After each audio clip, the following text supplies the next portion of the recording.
Here. Counselor Hershey, Present, thank you. Counselor Cow, Here. Counselor Davis, Here. Counselor Step, Here. Counselor Wusa. Here. We have a quorum. All right, please all rise for the Pledge of Allegiance.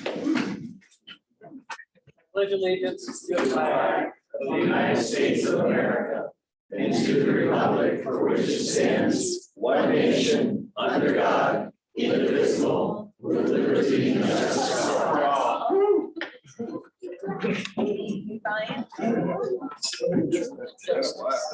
I can go grab some. I wrote all of them. Here. Just wanted the updated one. All right, item 9, agenda changes and conflicts. Does anybody have any changes, conflicts, or suggestions? I think we've already, we've removed the annexation from the consent. So I think that's good. Yes, it is. I do think it would be appropriate at this time under this, because it is relevant to the agenda item 13, the planning items. If we took a vote about whether we're going to allow public comment. Carl, can you tell us, on the second reading, you normally take public comment? It's will of council. Most often on second reading, the ordinances are on the consent agenda, unless there are changes to them, or unless a council member asks for them to be pulled off. I mean, I think my suggestion tonight is that it's whatever the will of council is, whether you want to hear comments there. Obviously, there are a lot of folks who are going to want to comment under citizens appearing. If not there, I think it's just your call on which place you would like to hear them, because I think folks are here to be heard. So If you're going to take them underneath the agenda item, I would say it's for agenda items 13, 14, and 15 would be combined for that public comment if you do it on those items, just to simplify things for both you and the public. have a quick point of clarity. So if we vote against allowing them to comment during that time, they can still make those comments. Yeah, absolutely. We have a citizens appearing before council. It would be the same time limit. I think it just really is the timing Okay. for you guys. It'll be like 5 minutes different. But Carl, to answer your question, they couldn't comment if we don't allow public comment because it's on the agenda tonight. Yeah, I'm guessing a lot of people may comment on things that are related, but not specifically on point regarding Absolutely. development. I just talked to several people, so I know that they're passionate about the subject. And frankly, from my standpoint, I think you should hear from everybody. I would move to open public comment on all issues on our agenda. I would like to Let's take clarify. 13, 14, and 15. 13, 14, and 15. Hold on. I made a motion. Can I please do it? Yes, Ingrid? I'll second. Thank you. 13, 14, and 15. been moved by Tony, seconded by Paul. Ingrid, Paula, the same person. All in favor, say aye. Aye. Any opposed? Oh, I didn't say aye, but I did. I meant it. By my count, motion passes unanimously. Can we clarify though that if people are making comments about the application, that we have them specifically use the window during that agenda item versus public comment for those things? Okay. Yeah, I think that's what the motion is Okay, about, was Right, to okay. ensure the audience that when 13, 14, and 15 come up as a combined, that's the time to talk. Can't hear you back here. Okay. Oh, Can't hear anything. sorry. Thank you. I apologize. Just to clarify that, so for the audience, that 13, 14, and 15 comments on the annexation, that's the time for those comments. not One comment, public. not 3. One comment, not like, Right. they're all together because they're all relevant. We have people in the other room that are going to be being called over to comment as well. I think we have a sign-up sheet being circulated. So Do they know what we just said? I'm. Can somebody tell? Well, now, hopefully we're on TV over there. That's one of my questions. Yeah. Right now. Alicia's shaking her head yes, so I'm assuming Yes, that is a yes. That we are That was just- grinding forward on better technology. We'll get there, One day it will get off the ship in California. but I see the light on. All right. Next item. This is citizens appearing before council for items not on the agenda. So we just determined that anything related to this annexation is on the agenda. We are taking public comment. If you have something besides that, please come up. Thank you. Over here.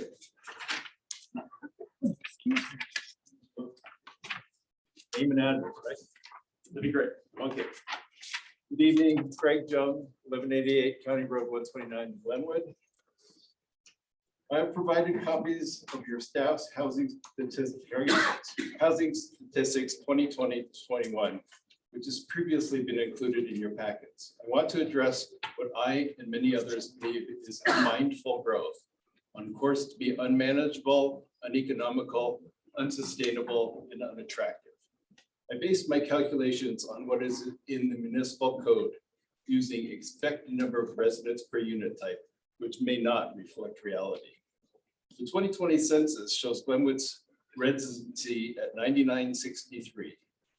Planned, recently constructed, or to be constructed residential units listed in the document will, in the very near future, increase the city population per code by approximately 3,400, a 34% increase. The chart reflects current conditions. What about possible future annexations, such as at the former Bergeny Ranch of 4 Mile Road, or the proposed modular home development west of Amy's Acres? The code prohibits providing water service outside the corporate limits without council approval. Please do not be tempted to approve or annex even more.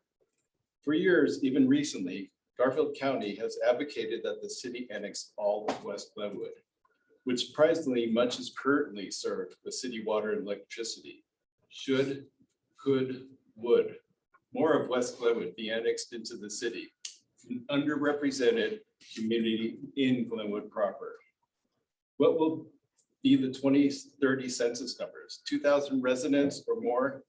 Will city revenues, even in the near term with 3,400 more residents, be able to provide staffing, services, and address the infrastructure needs of such haphazard growth? It is unfathomable and disingenuous. Your Housing Commission provided comments on developments, yet your Parks and Rec Commission and Director and School District RE1 was not given the same opportunities when they/we are impacted by so much intense growth. Our horse is out the gate. Our futures is a high stakes gamble with so much at risk. Already stumbling out the gate, the odds seem high. The outcome for our community will be a loss rather than a win. Please be aware, be wary, be conscientious, be responsive, act responsibly. It may be too late. Thank you. Thank you. That's great. Thank you, Craig. Just so everybody knows, if you're giving public comment of any kind at any point, you have 3 minutes. If you get towards the end, I'll kind of give you a little hand signal, and if you can kind of finish that thought, that'd be awesome to respect everybody's time. And just come up, give your name, and if you want to give your address, that's fine, but if you can just at least say whether you live within city limits or not, that would be fantastic. So go ahead. Alyssa is starting the clock. She was out of the room when checking in the other room. That's not required. I'm sorry, it's not, when it's time for public comment, sir, we would love to have you up. But if we could limit audience participation right now to just a few. Go ahead, sir. My name is Russell Brown, 165 Vista Drive, West Glenwood. Members of the City Council, I would like to address the increased growth happening in our community and the effects on our infrastructure and the effects on our community. I would ask the council to be mindful of their future decisions concerning more growth in our community. As I look at the development housing summary for the city, there are 14 projects on this summary ranging from 10 units to 2 at 300 units that total up to 1,313 units, housing approximately 3,379 people by using the city formula and the municipal code. That's a 34% increase in our population with several more projects on the way. There is a development most citizens have no idea is being currently built in the county by Gould Construction just west of Amy's Acres on Highway 6, where they are placing 75 single-family home detached modular units to house approximately 262 people and at least 150 more vehicles that will all be forced to use Highway 6 and the West Glenwood roundabout as their only access in and out. This development will also need water, and the city is their only option. another provider for the West Glenwood sanitation to deal with, and if there's an emergency in the South Canyon or West Glenwood area, evacuation will be impossible. These numbers can equate to nearly 2,200 plus vehicles on the roads that are already bursting at the seams. There is water usage for 1,388 more units, plus more projects to come. More police officers, firemen, teachers are needed that cannot afford to live here anymore because the cost of housing has gone through the roof. These are not affordable housing projects and will not help your service workers that make this community run. I believe that we have lost our vision as our city council. You are elected to represent the people of this city at large and in your wards, and not to decide individually what you think is best for all of us and our future. As you are truly only one vote in your city or ward and should be representing the wishes of the people that you were elected to represent. So I believe it is time for this council to make a decision on placing a moratorium on multifamily projects with over 15 units until the comp plan is updated, the municipal code is revised, and a housing manager put in place. Take a breath and sit back and discuss our future with the people of your ward and city and see what they want to see as our community moves forward. I remind you to be mindful in your future decisions concerning more growth. Listen to your community.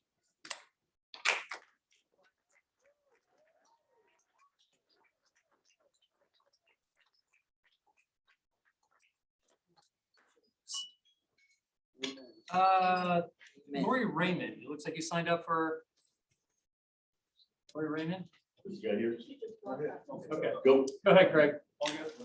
Hey, guys, I'd ask just for the decorum of the room, we're gonna be here a long time. If we have to do an applause line after every commenter, it's just gonna take long, so I'd ask you to please observe that decorum. Go ahead, Craig. Craig Amishaw, 163 County Road 132. Yeah, it would be nice if our politics got back to how they were 20 years ago when people were good to each other. So I'm here to talk about the Roaring Fork Mountain Bike Association trails that were supposed to be on this schedule today. I pulled up the docket and looked at the plans, and they show 3 additional wildlife fragmentation development mountain bike trails. One up in the Vulcan in South Canyon, one up in Horse Mountain, and one up Lookout Mountain. Please, City Council, we have so many mountain bike trails in this community. It is unbelievable. From Rifle to Aspen, you can spend all summer and not work a day, and you still wouldn't have enough time to do these mountain bike trails. And these trails that don't connect neighborhoods and communities, they don't do anything for us. This just serves this little niche community. And trust me, I'm a mountain biker. I have nothing against mountain biking. I own 3 mountain bikes. My wife commutes to work on a bike. This is about destroying wilderness area. And you have 2 prime ones in South Canyon that these directly impact.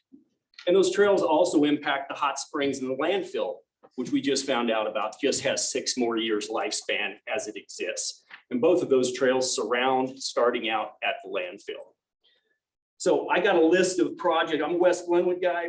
I got a list of 10 projects that would be far better use of your money that would connect neighborhoods, including West Glenwood, and possibly 2 pedestrian overpasses that you're going to need in West Glenwood. Okay, and don't laugh about that, because many of you on this council were going to approve 2 pedestrian overpasses to go into Chatfield for a recreational trail. So there's no reason why we can't connect north and south for West Glenwood, because you were already going to do that for Chatfield. So anyway, I will email you. I'm not going to read these off. I email you these because you guys got a lot more important things to worry about. So these projects are the kind of projects that improve the quality of life for our community.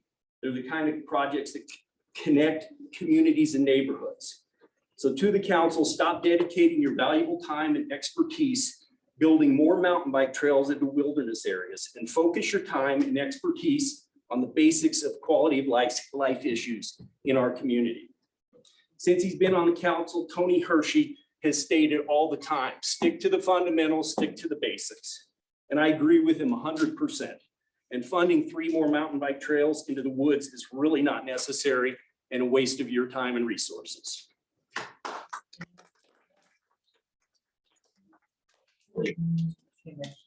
Go ahead, Lori.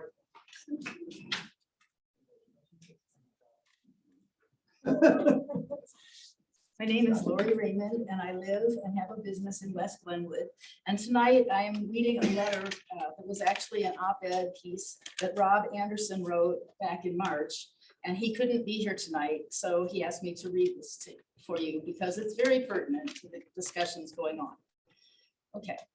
Given the renewed discussion about affordable housing in Glenwood Springs, now would be a good time to step back and take a look at a larger housing concern, carrying capacity. Surprisingly, the number of people we can stack up in Glenwood is seldom discussed. Simply put, carrying capacity is the maximum amount of people that can live in a certain defined area and still have a good quality of life. The concept is that after supplying all the fundamental needs to a community, there's a tipping point where, due to overpopulation, systems break down and people cease to thrive. I fear that we in Glenwood Springs are nearing that point. Glenwood is located in one of the narrowest widths of the Roaring Fork Valley.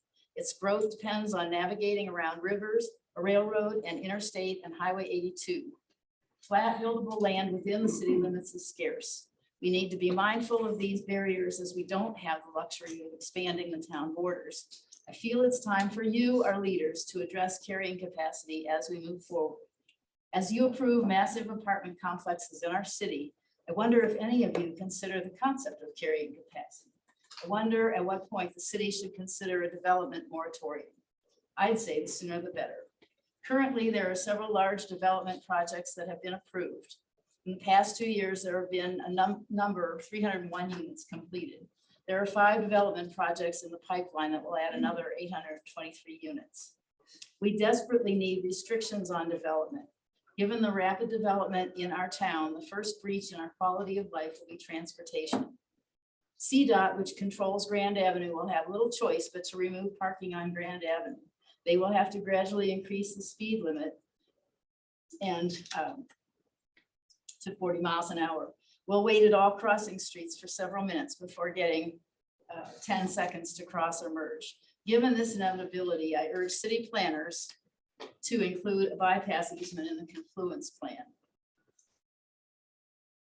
I'm going to skip over because I'm running out of time. Okay. The city of Glenwood, this is quoting from the, okay. While I appreciate the time and energy spent on affordable housing, I feel we have a classic forest for the trees situation. Overpopulation of our precious town may not appear as pressing as some immediate issues, but I assure you the vitality of our town depends on actionable steps to stem the tide. Please consider a development moratorium. Anybody else for public comment for items not on the agenda? Matt, in blue. That's a different list. I don't know what we're talking about. I just saw her with her hand up, so. Jennifer, we were gonna allow comment on. No, mine isn't about the. Okay, we'll get to you. We'll get to you, Jennifer. Ma'am, go ahead. Come on up, please. Everyone will get a chance. Sherry Tanazi, West Glenwood, in the city limits. I have a concern about public information. The Post Independent only comes out 3 times a week, Monday, Wednesday, Friday. We might read about this meeting on Monday. I have noticed that I find out a lot more information in the Aspen paper. For instance, today I read about a response to Jennifer's letter about the landfill. I read about it today in the Aspen paper.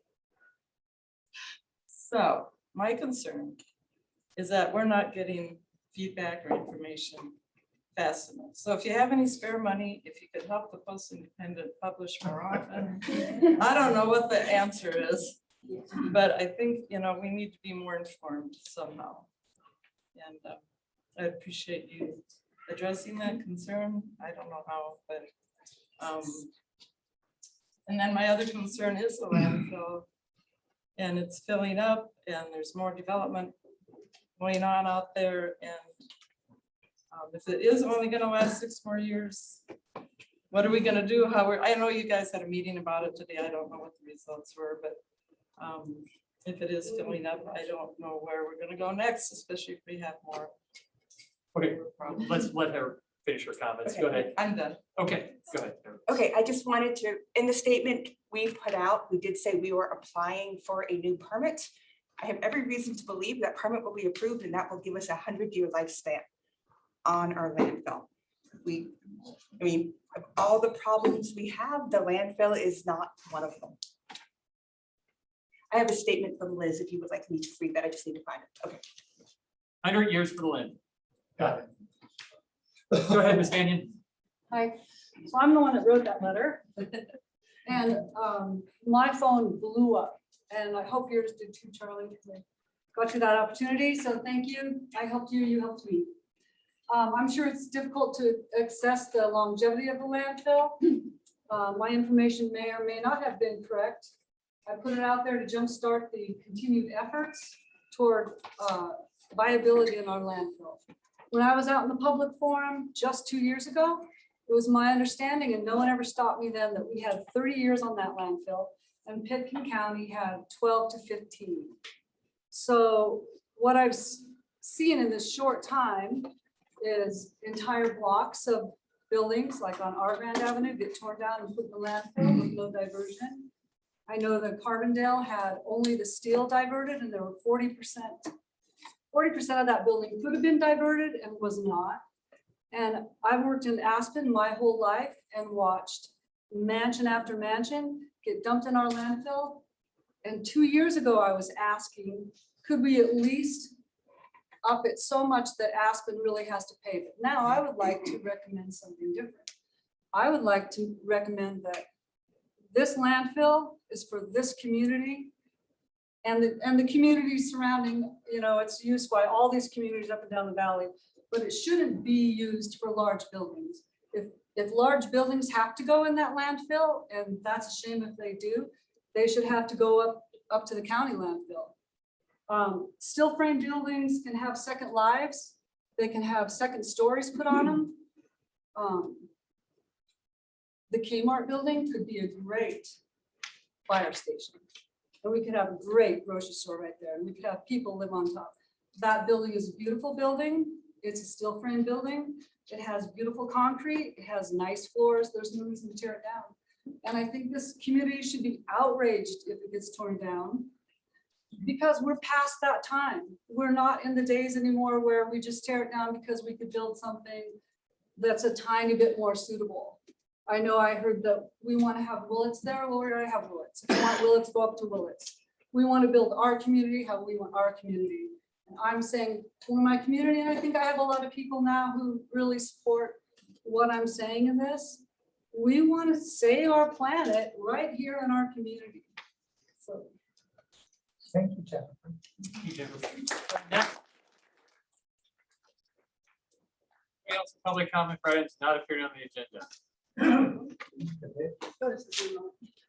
Again, please like to remind people to please not applaud after somebody gets sensitive.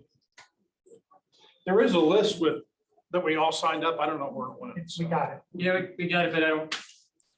It's hard to tell if people want to talk about. Okay, fair enough. My name is Gary Vick. I live at 614 Cowden. And, you know, I always thought council and citizens were supposed to lock arms and fight bad guys. That's what I want to do with you. But what I've seen lately is council and citizens are fighting each other. I understand that in the next meeting or two, you will place the airport petitioners language on an upcoming ballot. Nearly 1,000 bona fide electors signed petitions to do exactly that. And this is the right thing to do. They have spoken, it's the right thing to do.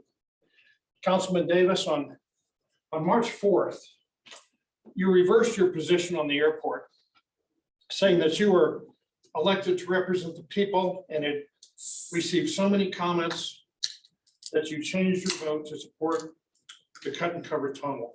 I just want to remind you when this vote comes up that nothing has changed.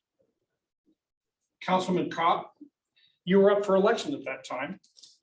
And you said something very, very astute. You said that you supported the cut and cover tunnel, but if the city could not afford it, then an election should be held to decide. And I think what the people had in mind, certainly I did, was a straight up vote on the airport. Not 2A and 2B, which were anything but straight up votes. Petitioner's language verbatim on a ballot is your up and down vote. The petitioner's language should be adopted exactly as written. 1,000 petitioners want this specific language, not a modification thereof. If you want Carl's version, great. You guys go get 1,000 signatures. You guys couldn't even get 1,000 votes combined on 2A and 2B.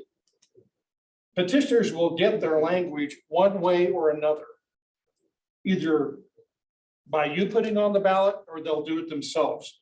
So save everybody the trouble. The $55 million Southbridge project is $37 million underwater right now. And that's with the tunnel, and $32 million without the tunnel. It's drowning either way. Lack of funding is impeding Southbridge, not the tunnel, and certainly not petitioner's ballot language. I've asked that you approve the ballot language when it occurs. I understand it's going to be in a week or two. And then let's all work together to get funding for Southbridge. We all want that project. Let's figure out how to go get it. Let's just get it done.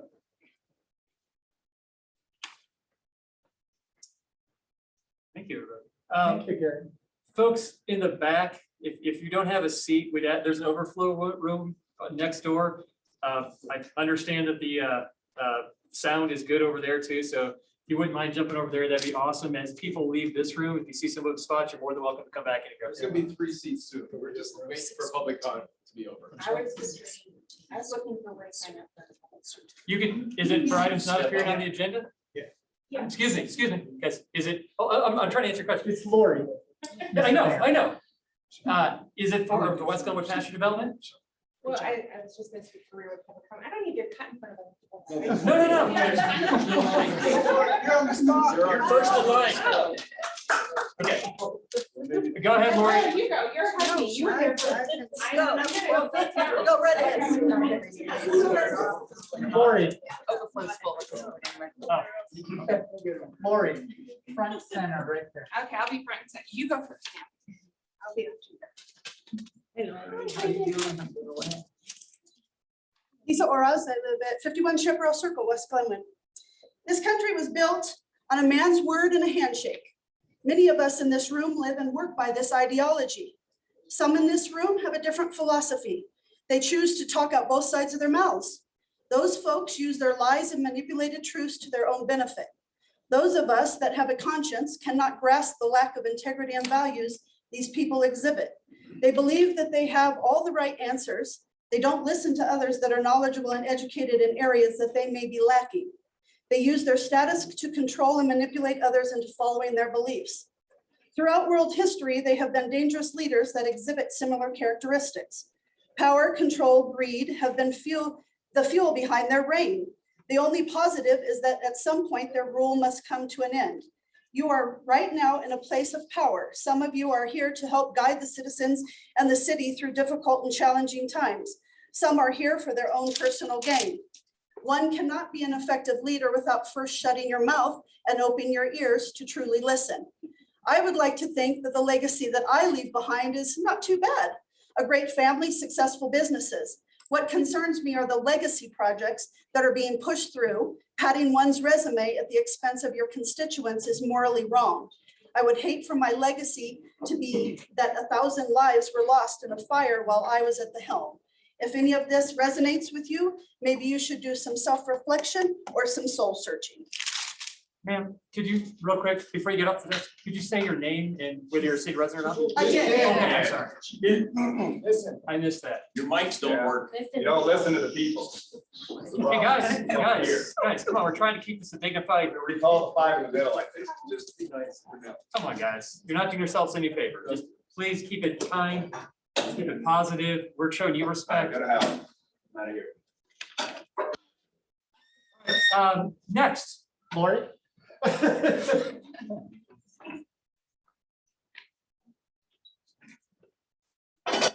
everybody. My name is Lori Welch, and I live at 828 Red Valley Drive, which is in West Glenwood Springs. Can't hear you.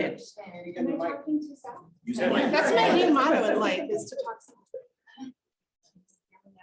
Louder, just talk loud.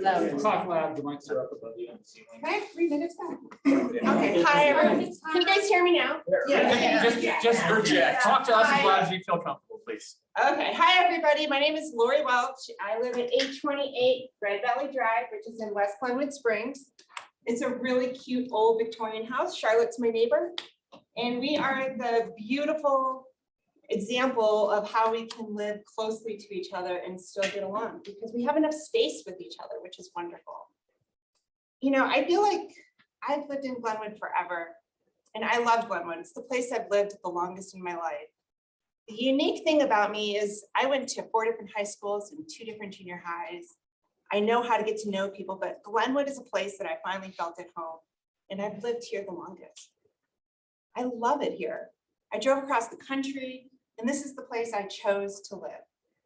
And I want other people to also be able to do that. However, I want there to be a quality of life here too. Recently, we've just warranted too many developments that are so big and so fast that aren't really helping us as a community.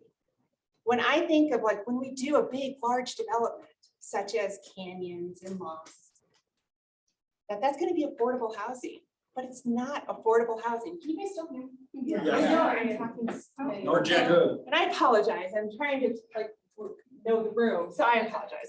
But anyways, the rent is outrageous for those places. And there's just no way that I could have moved here under those circumstances. I don't know if I would have succeeded. I'm so glad I was able to succeed, but putting things like that is just not going to help people succeed. We need affordable housing. If you guys are going to say we need more housing, we need affordable housing. We need, if we are going to build a development like that, 100% of it from now on needs to be city owned in lottery. We can't just keep building haphazardly. This is my thing, is that there's only so much of everything in this world, right? We only have so much air, we only have so much space. And as everyone knows, Lori is always going to end it on a joke, and it's probably going to make some people feel uncomfortable, right, Chelsea? Hey, there's only so much water. There's only so much land.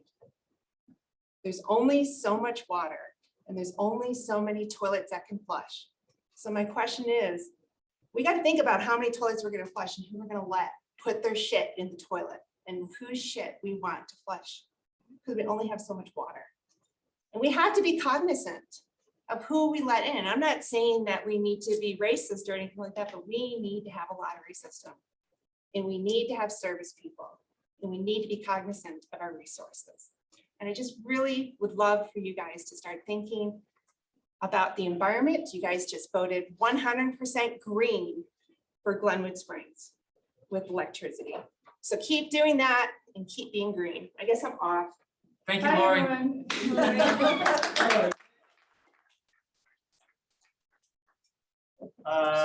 Anybody else for items not appearing on the agenda? Is it for items not appearing on the agenda? It's not on the agenda. Come on up. Why, but it's not on the agenda. Oh, it wasn't. Hi, my name is Brianna McCallum. I live on 3173 County Road 134. Additionally, I own a rental here in Glenwood as well as own commercial property and work here. I sent a email out to council members. It was specifically about the 480 Donegan Road, but part of me also wants to go home and hang out with my baby and not be here all night. So this is actually more about childcare and how that development and other considerations of developments going forward are going to impact it. So I'm just going to read what I put in the email. I voiced my concern at the August 26th council meeting about this new development of adding 600 plus people to our population and the impact that will have, sorry, I kind of had a cold and I can't breathe in there. Impact that will have an already imploding childcare crisis.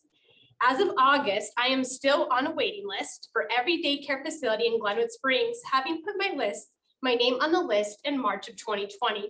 And actually disappointingly today, I found out now that my child's 1, I'm on a new list and I'm number 16 versus 6.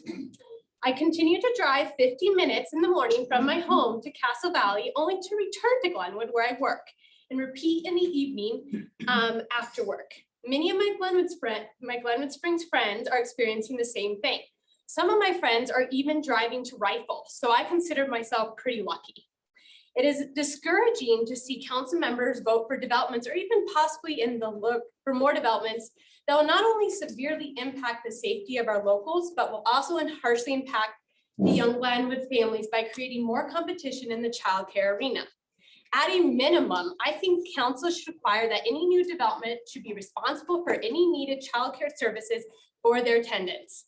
It's really discouraging to me that now I have to compete with so many more other people. To me, a vote yes on the second reading or any development is a vote against young families and allowing us the opportunity to live and work here. Additionally, looking back, I wish I could have been more vocal on this issue, but the truth is for young couples, both working full-time jobs here, my husband works here at the fire department, with a new child, it is hard to attend and be active on every key issues at Glenwood Springs.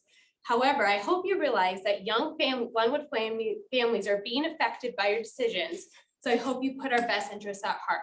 And I'll tell you, I have a lot of friends that are dealing with the same issue. Actually, I'm really bummed my tenant is leaving, not because she has an affordable place to live, because we actually give them a cheaper rent, but because she can't find childcare and one would have to stay home and they have to leave because they know they can't find some. So that's all I really have to say. I think you guys should really consider that, especially since I don't think any of you guys have little kids. So thank you. Thank you, Ram. All right, next, anybody else for items not agreed on the agenda? Bill, the clapping. I think there's someone online Okay. and then also another list. Oh, okay. Is this a list of more comments? What is this list of? I think it's for 480. Okay, this is 480 Downing. Okay. I think there's someone on the line that's called Dawn. Oh, Dawn, are you online? I'm shouting like someone's gonna answer me. Dawn, can you hear us? Yes, now I can. Great. Hi, Dawn. Hi, this is Dawn Randolph. I live at 261 County Road 132. I spoke with you within the last 18 months, I know, and shared an experience of needing to evacuate from my home. And just wanted to reiterate that I am still unaware of any multi-agency coordination that allows for an evacuation plan for any part of Glenwood Springs, and in particular, West Glenwood. The city of Glenwood Springs, Garfield County, including the Sheriff's Department, CDOT, as well as neighboring municipalities would all need to be able to come together to figure out how we're going to get current residents out of their homes safely in the event of a fire, in the event of a major catastrophe, even just in the event of an accident that would close down one of the major thoroughfares in our area. When I look at the website ready.gov and evacuation, the first thing is to plan to evacuate. And the very first thing is to learn the types of disasters that are likely to happen in our area, in our community. I think all of us know that this is something that we don't have to think about too hard because we've had prior examples, and we have a number of roads that are under construction to such a degree that even considering evacuating thousands of people at this current date would almost be impossible without huge loss of life. The second step is plan on how you will leave and where you will go. When we were on pre-evacuation for a fire in South Canyon, there was nowhere to go. And the sheriff that was at the end of our road on Mitchell Creek and Highway 6 looked at the backup traffic and said, I guess you'd need to go here. There was nowhere to go. I had a medical emergency and would not have been able to evacuate on foot. Until we're able to figure out how we're going to handle safety issues, I think adding more development to the levels that Glenwood Springs is currently considering takes advantage of the fact that growth does not equal safety. If we can't carefully and strategically plan for how we're going to safely care for the people that are here now, How are we going to carefully plan and take the safety of new people moving into our neighborhoods into consideration? Again, I find great value in learning my neighbors, in creating in-depth relationships, and in serving my community. I would hate to have any of my current neighbors or any new neighbors of new developments perish, become injured to levels that they wouldn't be able to sustain happy, healthy lives because we didn't take into consideration what happens, not just if, but when the next disaster hits our valley town. I'm Thank sorry. you for your time. Thanks. Sorry to cut you off. That we didn't start the timer, but you hit your 3 minutes. Thank you for your comments. We really appreciate it. Yep. I'm talking like she's up there. Did you want me to? Yes, please, cancel? Okay. please. We have been working with CDOT, the county, the state, and the Federal Highway Administration to get evacuation areas for West Glenwood. So that process has been underway for a year. It takes some time, but I'm hopeful it will be happening soon. The plan is to have emergency brake areas, get people onto those and essentially stop traffic in other places. I mean, that's a dumbed down version of it, but those conversations are happening. They are very real and they're going to come to fruition. And that was in our packet for our last meeting. Absolutely, yes. Oh, and there's another person online. Like this gentleman was next. Hold on. Go ahead, Charlie. Mr. Mayor, I'm somewhat concerned about a lot of people here and everybody wants to speak. People are speaking about items on the agenda and not about things that are not on the agenda. And therefore, I think they're going to skip me ahead of the line for other reasons. I don't think that's fair. People even signed up to talk about the actual items. So I would prefer that we have a list that would go into, if they start talking about things other than anything to do with West Glenwood or tangentially related, I think we hold it there. They have to be signed up. We take them in order. It's fair to everybody to do it that way. The trouble with that, Charlie, is I could make a public comment generally about growth. I think that's fair. So, but I agree with Charlie generally. I'm not trying to get anybody not to speak. I just think it's, if you signed up, we ought to be taken in that order. And yes, I'm going to be transparent. I think people are jumping order, like talking about the West Glenwood project and the annexation issue, and putting some words in that aren't directly related to that. There are things that have not been issues of the landfill, which, although they're related, that was the focus. That was the landfill, wasn't the annexation. So, sir, please come up, give your public comment. Does it have anything to do with growth 480 down again to West Glenwood? This is back to the airport. Okay, great. That's fantastic. Name it if you're a city resident or not. 480. We were told specifically. not I'm to sorry, talk sir, about Greg. I'm sorry. I'm sorry, we have got to keep a decorum in here. If No, but not, you're talking about melding the two and they're two separate issues. As a favor to you, Yes, correct. you didn't even pay attention when you're up there. Just wait, Frank. I should take video. okay, sir, I'd love to hear about your thoughts on the airport. Quick introduction. Most people call me Samuel. I'm a retired airline pilot. I hold an ATP license, which is airline transport pilot, the highest pilot license you can get worldwide, actually. I used to be a check captain on an Airbus 320. I had about 22,000 hours. I'm also an engineer. Louder, can't hear. Can't hear you. You can? I cannot hear you. Louder. What do I do? Just talk louder. Yes. Talk Talk a little louder. Okay. As they say, the bumper sticker says, the older I get, the better I was. But now to know I am now. It's all the inside for me. I'm also a certificate flight instructor. In my case, I'm an instructor for small airplanes, like in Glenwood, instrument flying and glider. So I don't know how many times each one of you visited a small airport of the size of Glenwood. I did with students, by myself. I checked out pilots to fly small airplanes, buses, whatever. And I never involved in politics. I never give speeches to anybody, but this issue hit my nerve. So here I am. First, I'm here to tell you that as opposed to what the commission that you hired said, this airport is not unsafe as is. And I can certify it. I can go with you to small airports and show you. It's not an unsafe airport.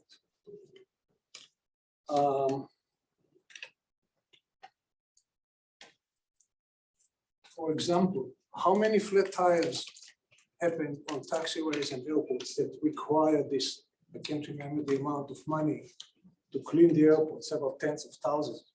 The airport is not unsafe as is. I'm telling you, I'll be glad to take you for a flight and show you stuff. Fence, it's nice to have, but many general aviation of this size do not have a fence. It's nice to have, yes. Have you ever had vandalism here or theft? I don't know. It's just I'm opening the question. Lights, it's also nice to have. It's not necessary. It should be part of the commissions that you hired to add the cost. FBO, that's the most ridiculous thing I've heard. 2.3 billion suggested from FBO. For what? The FBO right here, the office is okay. I think we all should be proud that we have an airport with the Glenwood City name on it, and I think it should be kept. And I suggest that we all seriously think about the benefits versus the cost versus the pride of having an airport.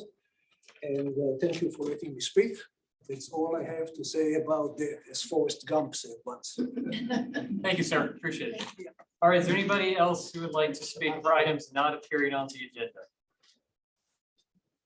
Mr. Trevor.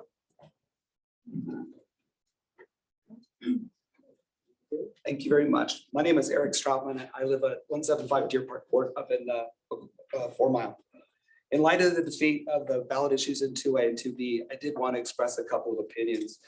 And one is just to make sure that people didn't make an interpretation of how people view and value the airport based on the defeat of a $24 million tax.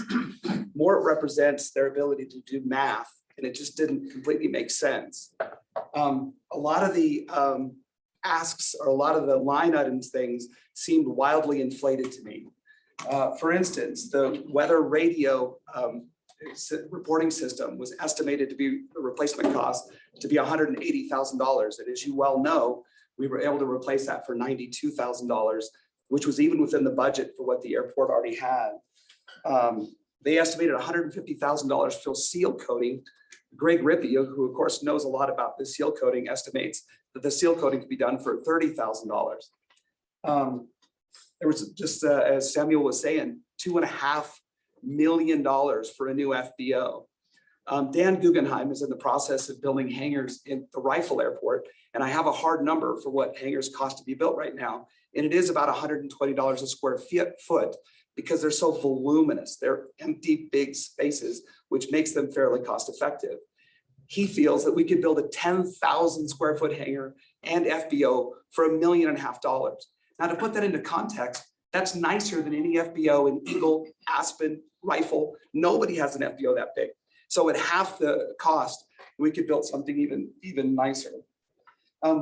Last time I was here, Councilman Cobb made a comment that's just been kind of gnawing at me. And it was an assertion or a concern that because of this city has kind of had a hands-off attitude, that the airport had fallen into somewhat of a state of disrepair and maybe questionable safety. And I just wanted to also say that as a pilot that regularly flies into Glenwood Springs, that's simply not the case.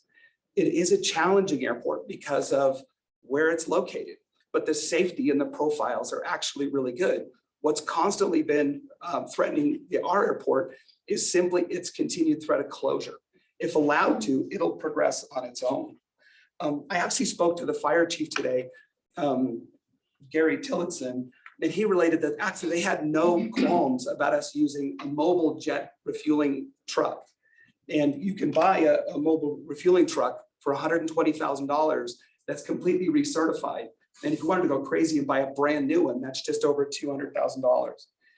I think most everyone here knows we attempted to get a question on this ballot that tried to protect the airport.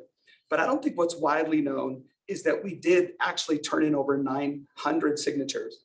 And just from my own experience, I had 88 signatures that I turned in that I carried this petition around for over a month. And yes. You're at it. I thought I was gonna get, okay. And I'm not here to argue that that was incorrect, but we will be able to gather those signatures again to put the airport in a better position. Thank you. Thank you. Anybody else from not on the agenda? Are you doing the 480 still off the Yep. list? Yep, but not now. But not, Not now. No, Not right. When it comes up on the agenda. we haven't got. We haven't gotten there yet. We haven't gotten to the 480. That's correct. Is How there about the South one-on-line Midland stuff? I have no idea. I don't have that. Still Tammy Reed, yes. We'll take Tammy after this commenter, who's going to comment on something not having to do with 480. My name is Rilla Snyder. I live in downtown Glenwood Springs, just down the street. And I have a huge concern about traffic and safety in our community. One little tributary closes, everybody's backed up forever. I watch it down my street. I watch people speeding down School Street, trying to cut away from Grand. We have a huge traffic problem. And I would really like to know how council plans to address that in light of all the growth that's happening. Parking is also a huge issue. I know a lot of, we're giving, let's cut down how many parking spaces a unit, a building has to have if they're gonna have bicycle parking. Those people that have bicycles own cars too. There should never be less than at least one parking space per person living in an apartment anywhere. I know downtown we have a huge issue because of AUDs that were built, short-term rentals that have been added, and not including parking in those things. I also think that any traffic study that is done for anything needs to be done not during a pandemic, and needs to be redone if it was. And as far as the airport, I truly believe that if we could sink the millions that we did into the little area under the bridge, I like the area under the bridge, that's nice. I'm not sure we needed the yellow brick road, but that was a lot to honor an employee of the city. People wanted to honor her memory. Well, the airport was a gift, and even if it can be changed, even if it can be legally taken away because people feel that that's okay, why don't we honor that person's memory as much as we did the one that we built the project downtown for? I just think we need to be fair on all sides. Thank you. I hear that we have somebody that is wanting to call in from Zoom. So ma'am, whoever you are, you have the floor. Please refrain from your comments if it has anything to do with 480 Donegan or West Glenwood. Ma'am, sir, they, them. They, them? I'm trying to be inclusive. All right, I guess we'll move on. Is there anybody else? Sir.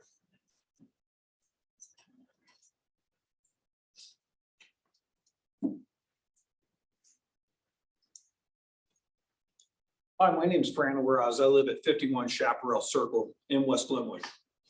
I own Roaring Fork Rentals along with my brother. I was in here before about the project out there at 27th Street.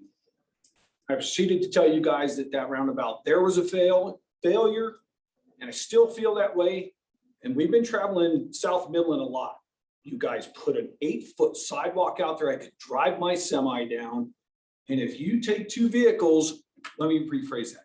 You take two semis and you're going opposite way, you're going to connect mirrors. And then the roundabout you guys put it 4 Mile and Midland, you can't get a semi through there, not safely. I don't know what you folks are doing with this. I have a short semi. My tractor's 175 inches. My trailer's 40 feet. It's short. You take a 53-foot semi, and I stress that, that's just a trailer, and a 200+ inch tractor, and you try and go about a Midland up 4 Mile, it's not gonna happen. Not safely. You guys have seen it with the 27th Street roundabout, how many semis go through there and remove the center. So I don't know what needs to be done with this, but I don't understand. And with that South Bridge project, you guys are spending all this money on this South Midland project. And if that South Bridge project comes to fruition, which everybody here hopes it does, it would be good. You're gonna be in there re-tearing out Midland. You guys just spent millions on Midland, and you're gonna be tearing Midland back out again to satisfy traffic. Thank you. Thanks. All right, is there that person online? Are we able to get that person back? No? Okay. Anybody else? Yes, sir. Hey, guys, just so you know, and this is not to like, I'll bring it back to council as well, but for input, but we have items that we absolutely have to get to tonight. So at some point, we might cut off public comments. So I would just ask if you can make comments that are pointed and brief. We are listening, but at some point, we have a whole agenda of items we absolutely have to get to tonight. So I just want to put that out there. Go ahead, Carl. Right. Carl O'Hara, I live on 152 Creekside Court in West Glenwood. I'll be quick. So there's been a lot of talk here, or maybe not enough talk about the level of childcare. My wife and I have 2 older ones, so we don't have the childcare thing to deal with. But out of all the talks of all these things that have been going on, there's just been little to no addressing of the childcare needs of the community that I've heard. That's one thing. Another thing to think about is any given morning and evening, how many cars do you see that are parked along Highway 6? Because that's, again, something that hasn't really been addressed. That's just something that's just gonna get worse. Another thing that it strikes me as a very serious thing about how many people that are knowledgeable of the whole airport situation, and I am not, talking about all the people that are, these people that are users, about they don't see needs for a lot of these things going on. And it sounds to me as if there seems to be some fear about losing funding that is, in a sense, not needed. So again, you people are well more versed on these things and what the needs are, but I find it very ironic that the actual users are saying, we don't need this because it's taken care of, and yet conversations were apparently happening around the side. So thank you. Thank you. Thank you, Carl. All right, are there items for other comments for items not on the agenda? You may need to tell, I got from Leslie, you may need to tell Tammy that she can speak and give her a moment or two. Her hand is still up, Okay. but we have no way to communicate with her. Tammy, if you'd like to speak on items not relating to West Glenwood 480, now's your time. Maybe she's waiting for West Glenwood.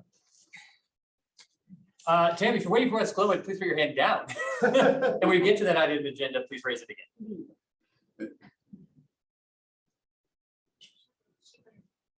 Okay, great. All right, seeing no other public comment for items not appearing on the agenda, we will close public agenda and bring it back for council comments. Go, Council Wusso. So this evening, I'm gonna make 2 different motions during my Louder. Okay, so during this evening's council comments of mine, I'm gonna make 2 different motions. First one I wrote this morning about 6 o'clock on my first cup of coffee. So hang in there with me. I'm gonna read this one. Start, I just want to thank you all for showing up. I think showing up and giving us your feedback is hugely important, and I truly, truly do appreciate it. So this evening, I am putting a motion on the table to immediately enact a 6-month moratorium on new residential developments over 10 units. This moratorium will apply only to new applications. Therefore, previously applied for and or approved developments will not be privy to this action. The goal during this 6 months is to charge the Community Development Office with investigating growth, how other communities are responding to growth, requirements, limitations, and cohesiveness surrounding growth in and around our communities, similar in size and economy to ours. Those on council and some community members may remember we did a similar course of action, including a moratorium on short-term rentals, VRBOs, Airbnbs. During that window, we received thorough, thoughtful, and engaging feedback from the community, as well as other communities on what has worked and what has not. We came back as a community and a council adopt a revised short-term rental amendment that is now being copied and complemented throughout both the state and I think the region. Let's see here. The issue of growth is not new, nor will this action solve all issues that inherently bubble up between community developers and growth. However, this pause will allow us as a community to feel heard, to be proactive, and to optimistically grow better. Maybe it's recommendations and direction on daycare requirements, more robust affordable housing, green building requirements. Note that the data compiled by community development will be shared with the community, council, and the comp plan steering committee. We are about 9 to 12 months out on the comp plan. This will align with timing.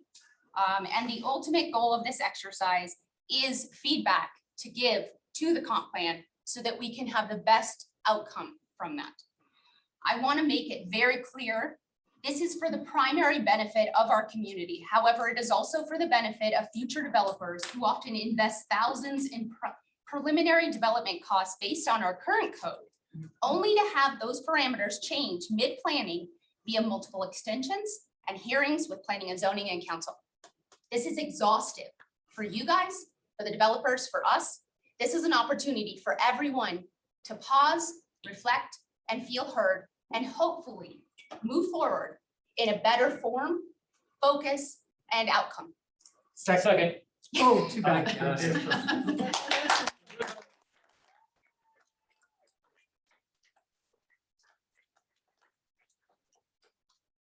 Ryan, let's call the question. Sorry, got excited. Yeah. There's a motion on the floor. Go ahead, Paul. Sorry. Who got the second? I did. I did.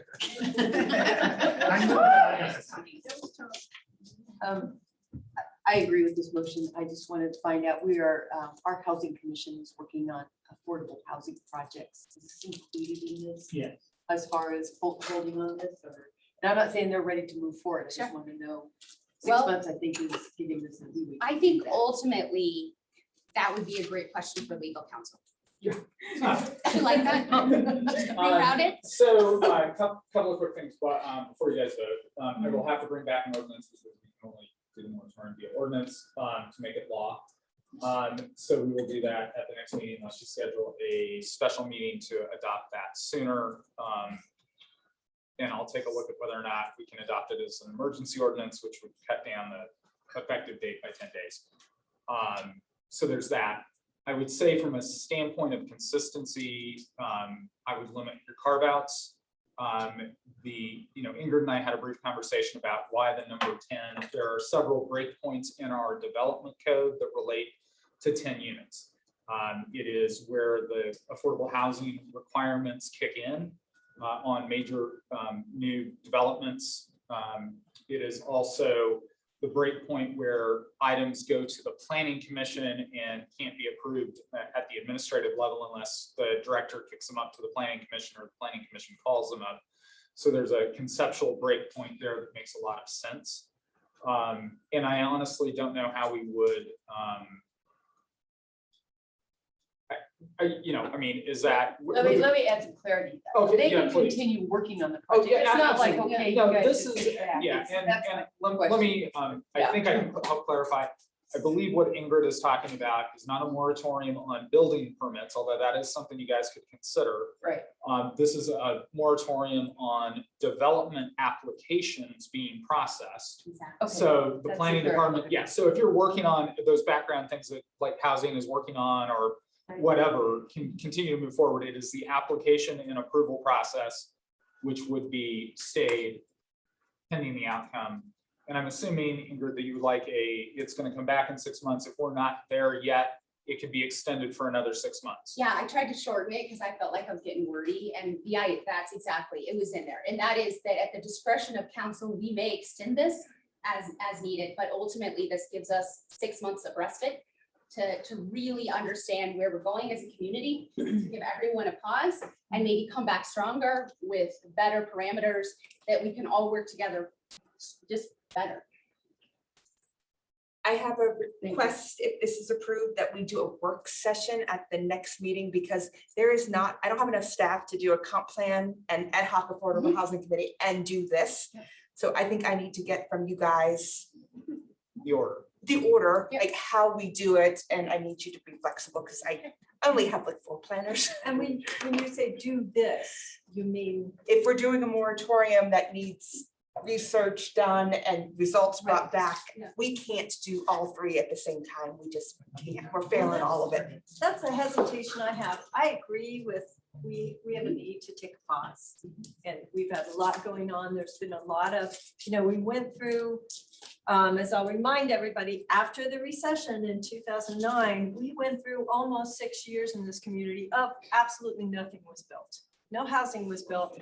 And what we're feeling now is the pressure of kind of that catch up that's going on. So I don't have a problem with the pause. I hate throwing out, part of the pushback I think that we're feeling from the community is just doing things that are not well thought out, that have not been discussed in a work session, that have not been, vetted. And I'm really hesitant to throw things like that out without having a work session and figuring out, all right, how do we do this well? How does it impact staff and everyone else in the community? I don't have a problem with it, but I have a problem with it just throwing it on in comments. So I'd rather have a work session on it, and then go forward, but I will follow the will of council. Yeah, if I may, you're gonna have to vote on an ordinance that is very specific, because that's on me to draft to implement what was just or is just about to be voted on. So, I mean, I think there's a little bit of both of those things going on for you, Shelley. Okay, so we'll have some time to figure out how to do it well. But Carl, can there be a vote tonight to give? Yeah, no, absolutely. That's what I'm saying. No, I'm gonna draft. Don't get me wrong. I'm drafting, bringing that ordinance back. I clearly, absolutely. I'm just saying that gives Deborah and council a little bit of time to think about it between now and the next meeting when you enact that ordinance. Great. Okay. So yes, let's call the question. Thank you, Mr. Mayor. Charlie, would you like to speak? Yes, I was gonna say what Carl did. And I would like to also say, I think that may be in the history of Springs the longest motion I've ever heard. Yes. Winning over here. All right, Tony? Oh, I just wanted to vote, but I didn't know how to do Okay, Brian's called the question. So motion by Council Russo, second by Mayor Gertz. Councilman, for the record. Mayor Pro Tem Wellman, Yes. Councilor Count, Yes. Mayor Gertz. Yes. Councilor Hershey, Third person. Yes. Councilor Russo, Yes. Councilor Davis, Yes. Councilor Stepp. Yes. It's unanimous. Okay. Any other council comments? Just one more moment, and I think I'm actually not gonna have it in motion just because of Charlie. I want to suggest that we as council look into the idea of having a mental health commission. 5 members that make up, different aspects of the community like substance abuse, homelessness, youth addiction, all these different variables that we are always charged with supporting because we give a lot of money to this. And ultimately, we don't have a guiding commission or board that makes recommendations on that money. And a lot of times it feels like it filters out and we're not seeing a lot of clarity. So I'm curious if anybody is interested in having a work session and discussing that. I just said Sorry. yes. Well, I think I'm supportive of the idea of discussing mental health and making that a community issue, absolutely.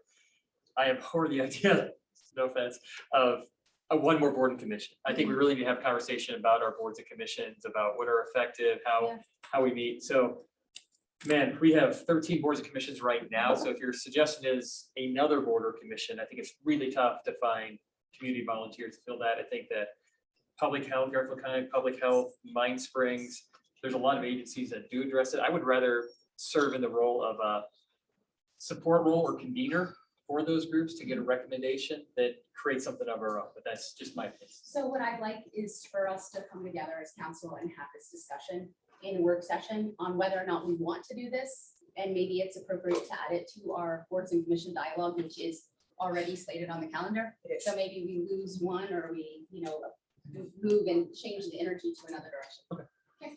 Right. I would like council to know that I have been working with Mind Springs and the school district and youth zone to bring to you guys a coordinated, consolidated youth mental health proposition for you to think about, I think in December. So I know that's only a small piece of what you're talking about, but it's going on in the background and I'm staying hands off because I know nothing about it. But I've asked them to work together to consolidate the programs kind of already have. Other kinds of comments? Shelley, then Yes. Shelley. In somewhat in response to that, but also in response to what we're hearing from the community and what we've been hearing actually for probably years is this lack of childcare and lack of daycare. And I know I've been doing some research in other communities, Breckenridge, for example, they have a whole committee that works on the childcare issue and trying to help solve that issue in the community. And that's a place where we have funding, which we are helping and partnering with other agencies on mental health issues. It's not specifically something that the city has expertise in. But I feel like the daycare issue is a problem that we could help solve in the way of either helping to partner on facilities or land acquisition or other things that might help to solve that problem. So I would like that to be included as part of that conversation.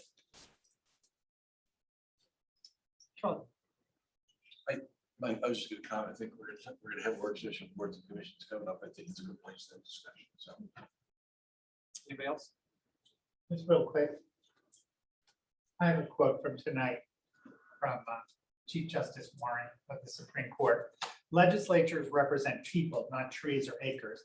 Representatives are elected by voters, not farms or cities or economic interests.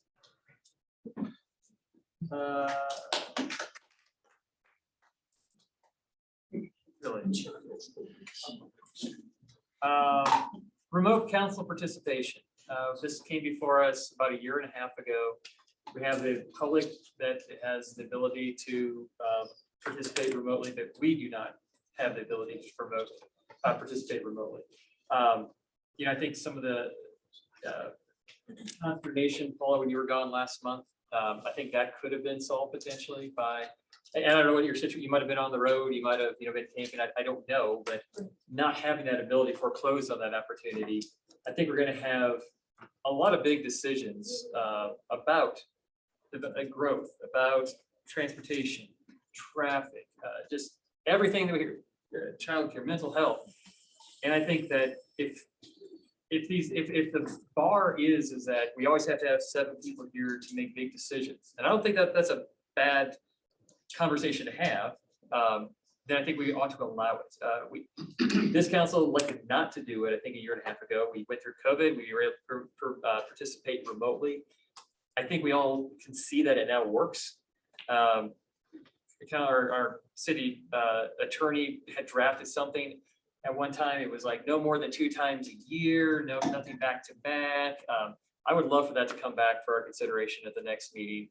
Obviously, it wouldn't be able to be, I might be gone potentially at the next meeting. So I know it won't be here for the next meeting for me to participate. I'll be traveling for work potentially. But at the following meeting, if we could get something like that, is it an ordinance that we have to have 2 readings? Yeah, it is, only because it's, we need to make an interpretation of the charter with the code, essentially. Obviously, the charter was adopted in 1965. It might be a tad antiquated compared to Zoom in that regard. So certainly it's still it was drafted in ordinance form. You guys chose not to act on it, so I'll just throw that back in the packet for December 2nd. Yeah, or even next meeting. Or next meeting. Yeah. Whichever, we have a lot to get through that has been stacked. Sure, but like other boards, RAFTA allows that. I don't see it as a, so. Do we want, I mean, I think one of the reasons to potentially wait is it would be very difficult for you guys to participate in how the technology is right now. I mean. Well, we talking just to make the it, it's voice gonna be over a couple of, I think, yeah, I mean, I think we just make it effective when the technology can support it, if you guys adopt it.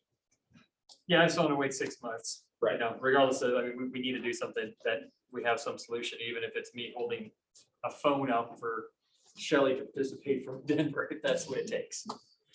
Okay, so you guys are happy with just a band-aided. Let's talk about it at the next meeting. I've been band-aided here since. You're not here. I don't know that will, Since we came back. Any other comments? Just in that addition to that, I think our commissions and boards no longer have Zoom meetings.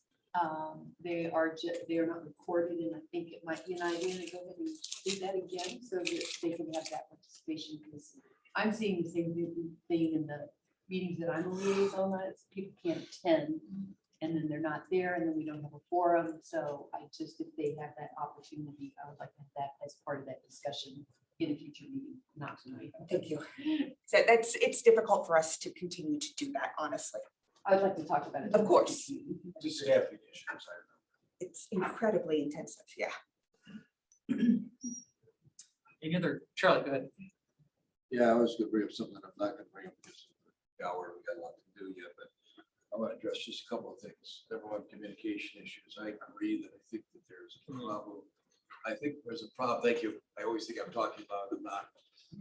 I think there's a problem of how we get communication out to the public about what's going on. I'm trying to figure out how to do some things myself to get a better communication. And I'm working on that, and hopefully, at least as one individual, I'm going to try to improve that between now and the next meeting. So I want you to know that we understand that. I've heard that from people. I thought we had solved a lot of that, but public information officer, we just want to start going out there. I'll remind people, if you want to get things that are going to the city, sign up for every alert of the city website, and you'll find everything going on as much as we do at council, because that's how I find out about most things that are happening, including boards and commissions. That's one thing. Secondly, earlier today, we heard about some comments about the airport petition. I'm not going to get into whether the issues that surround the declining of the first airport petition. I've seen a draft of the new petition. I would like to put on our agenda for the next meeting, whether we should put that to a ballot question. I would prefer that to be in April, or we may have some other ballot questions we want to put down there. Carl talked about our charter being antiquated. I think there's other things we may need updated in the charter, but I want to at least put that, putting the petition that I've currently seen from the airport board, Carl had on a copy of that on our agenda next week to see if we are willing as a council to put it out without requiring them to go through a petition process. Charlie, could we contemplate that the first meeting of December, since Steve and maybe me will not be here? That's fine. I forgot you guys might not be here. Yeah, let's do the first meeting in December. Okay. And that for the airport people, you can hold off or not, it's up to you, but I think you got to approve, as I recall, but my hope is that we'll put it out on ourselves. By the way, I don't agree necessarily with the petition, but I think it's fair that it gets out of the ballot, and that's probably the fastest, easiest way to do it. I would not have done that with the last petition for the wording reasons.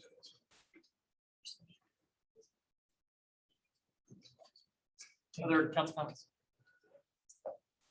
Okay. Next item on the agenda.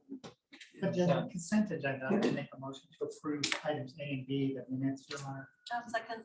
Well, maybe get The motion by Tony, seconded by Shelley. All those in favor say aye. Aye. Thank you, Shelley. Any opposed? Motion carries unanimously. All right, Meeting adjourned. item number 13. Mr. Mayor, just in terms of, we had placed, obviously, second reading of item ordinance 20, I can't keep them straight, 2108, 2109, and the annexation agreement, all reflective of your decision last meeting. They were obviously originally on the consent agenda. I think what I'd like to do is, if you guys are, since you're taking public comment, let's let the public comment. If you have any questions at the end of that for me, or for Haley, who's here on behalf of the developer, these are all, from our standpoint, ministerial documents that reflect your last approval. So nothing has changed. There's no staff presentation. There's none of those kinds of things, but happy to answer questions. But I suggest we get to public comment first. All right, let's just go right into it. I have a sign-up sheet. I'll go through. Here we go. I have a sign-up sheet right here. Other people want to sign up, you can go check in with Brian. Lisa Orzo. I already spoke. Okay, Michael Hovitt. Lisa. Michael Hovitt. Thank you. My name is Michael Hoban, live in West Glenwood. This is from the Aspen Times yesterday. Quote, what makes a local is that you care so immensely for a place that you feel obligated to give back to it.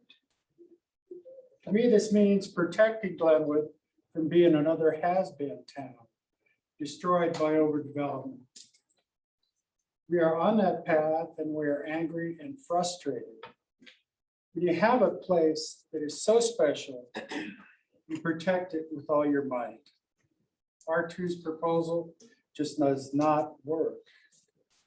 It will put our residents in potential danger and will negate our quality of life. A vote to deny annexation is a very positive sign that we love and respect our town so dearly. We want our kids to be proud of us. We want to do the right thing. Denying the annexation is the right thing to do. Thank you. Sherry Tanazi. Okay. Mark Gibson. Okay, Sherry. Sherry Tanazi, West Glenwood. I know I don't have to repeat all the concerns we have about the development at 480 Donegan.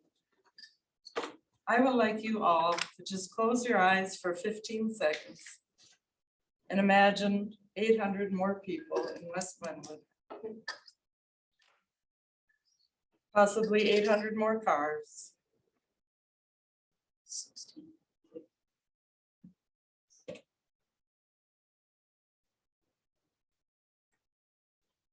And what that would look like. I had a fantasy of gathering 600 people just to stand in the pasture or around the pasture and 600 more cars. And what that would look like. And it's really impactful. It's just too much.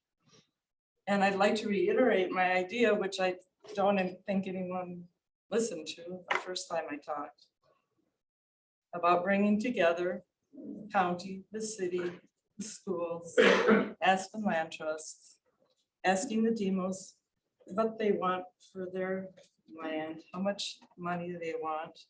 I'm not sure why they're so intent on this development. Because it's not the best thing for our community. I drive the drug bus once a week from 4 to 6.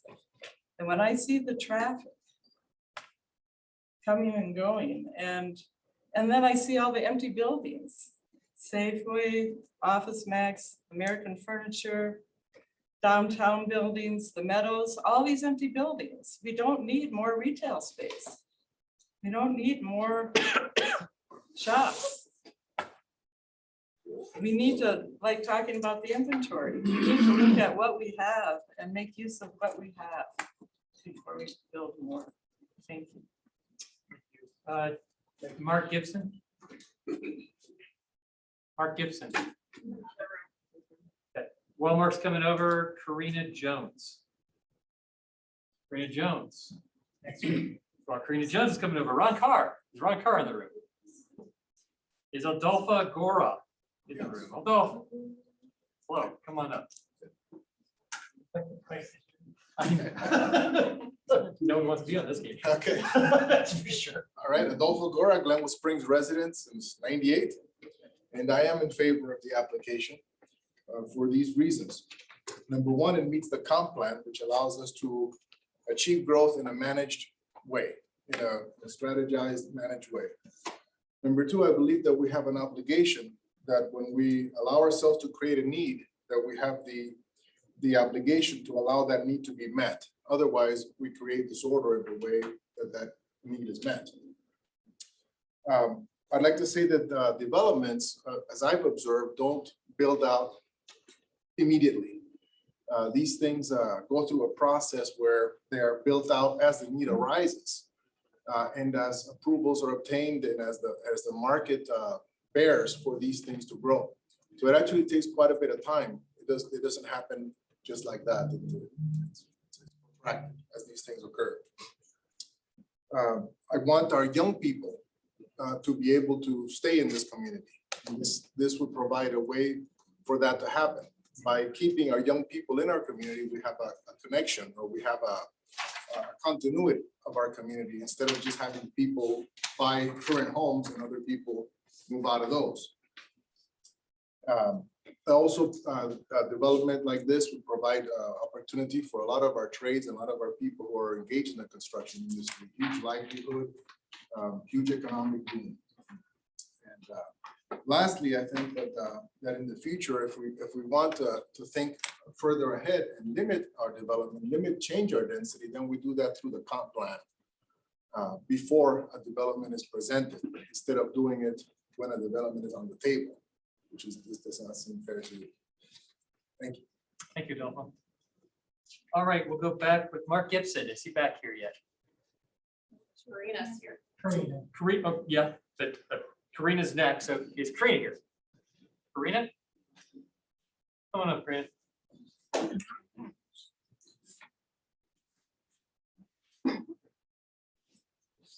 Good afternoon. My name is Karina Jones. I reside in West Glenwood, 135 Soccerfield Road. And I've lived here for 26 years now. I personally oppose 480 Donegan just because I've firsthand seen, the traffic concerns already happening right now. I have kids that go to school in Two Rivers, and the traffic over there is already crazy. So I can't even imagine adding more to that.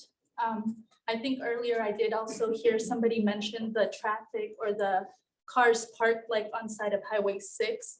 That's a, safety concern for me because I hear, sometimes the ambulance going through, and I wonder, I really hope they're able to get through with all those cars just parked on the side, So just adding to that, the 300 apartments that are planned scares me. I would rather have, green space so my kids could run around, West Glenwood residents. So I would really like for you guys to be considerate, of the people already living there, not adding to West Glenwood, but just thinking how you guys can interact with the people that are already there. So thank you. Thank you. Mark Gibson here. And move on. Ron Carr. Is Ron Carr here? Okay, David Mooney.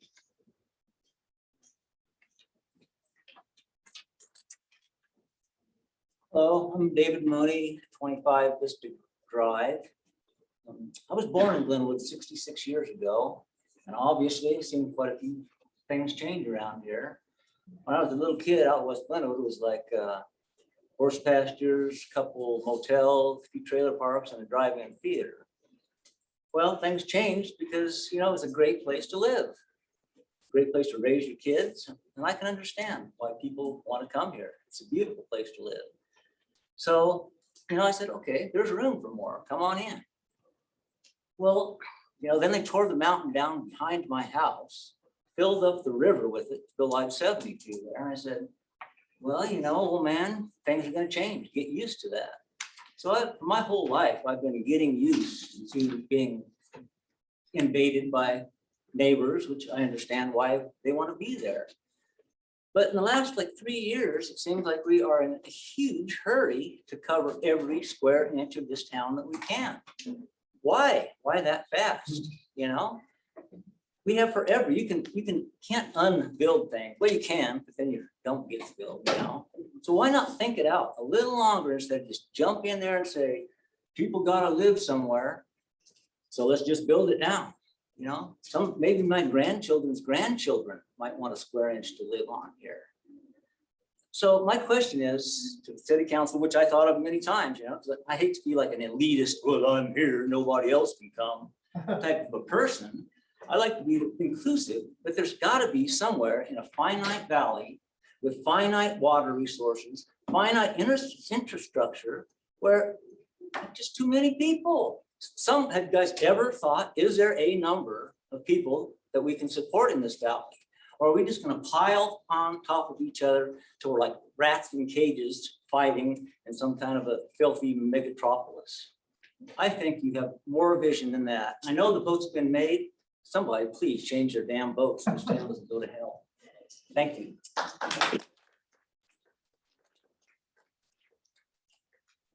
Mark Gibson, Ron Carr. Mark Gibson, Ron Carr. Annie Uehara. And Jennifer, you're on the list. Okay. You are on the list, Jennifer.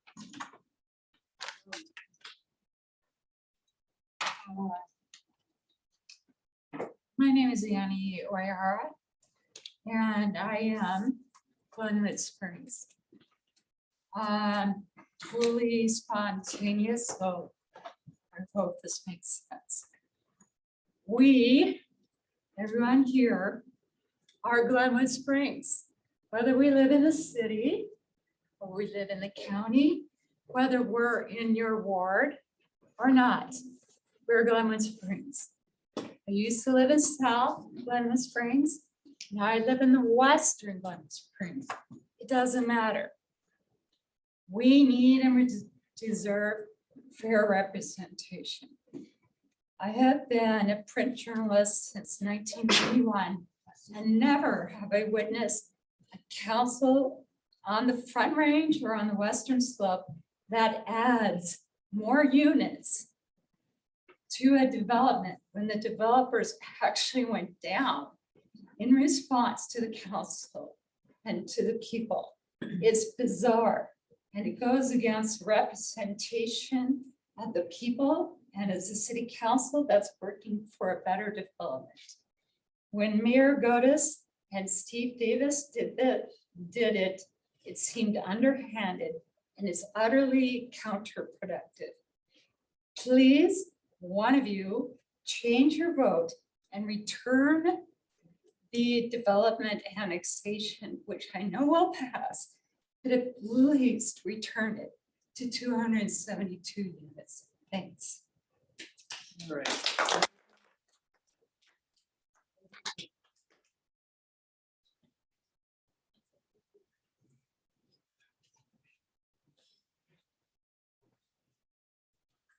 Hi, Lacey King, West Glenwood resident.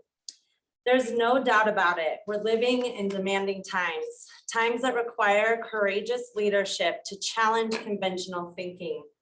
I commend the P&Z and county commissioners, along with the city councilors, that possess the foresight of knowing when something does not meet the needs of our community at this time.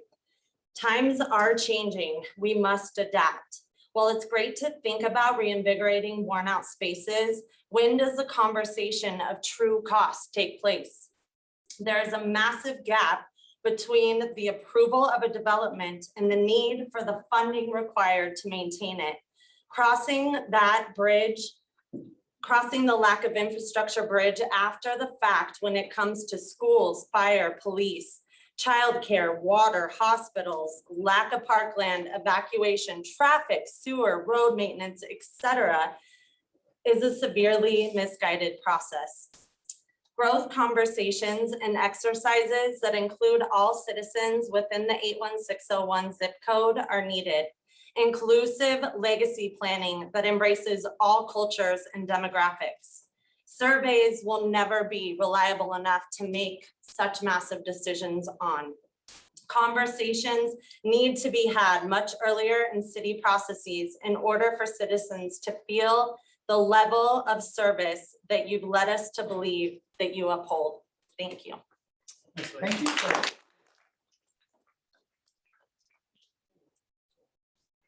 Lacey, thank you for projecting and speaking.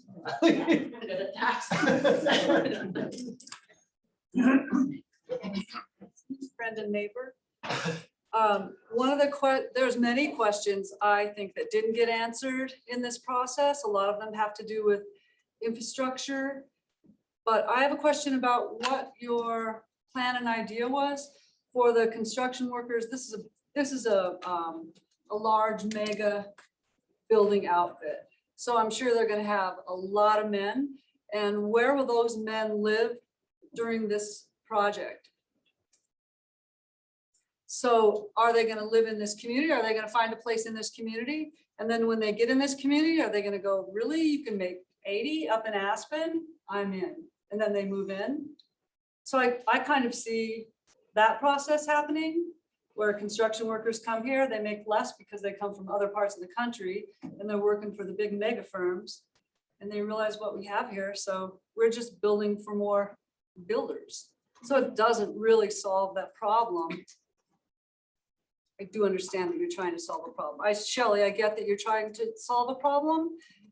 I honestly think you've gone around the wrong way to do it. And I think you could put a lot more thought into this before you pass it and get a lot of benefit from your community because your community is despondent right now.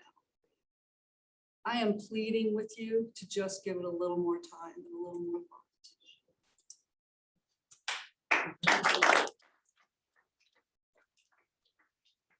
Comment. All right, see none, we will close public comment and bring it back to council for second reading. So, Mr. Mayor, could we just take a 2-minute? let's just power through so these people can get home. I'm sorry. It's okay. No, it's a fair question, Chair. Sure. Shelley, Councilor Hershey. We got another speaker. Speaker over here. Oh, I didn't see. Sure. I can grab that.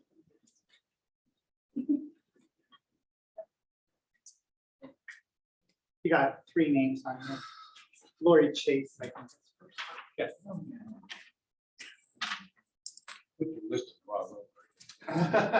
Kidding. Lori Chase.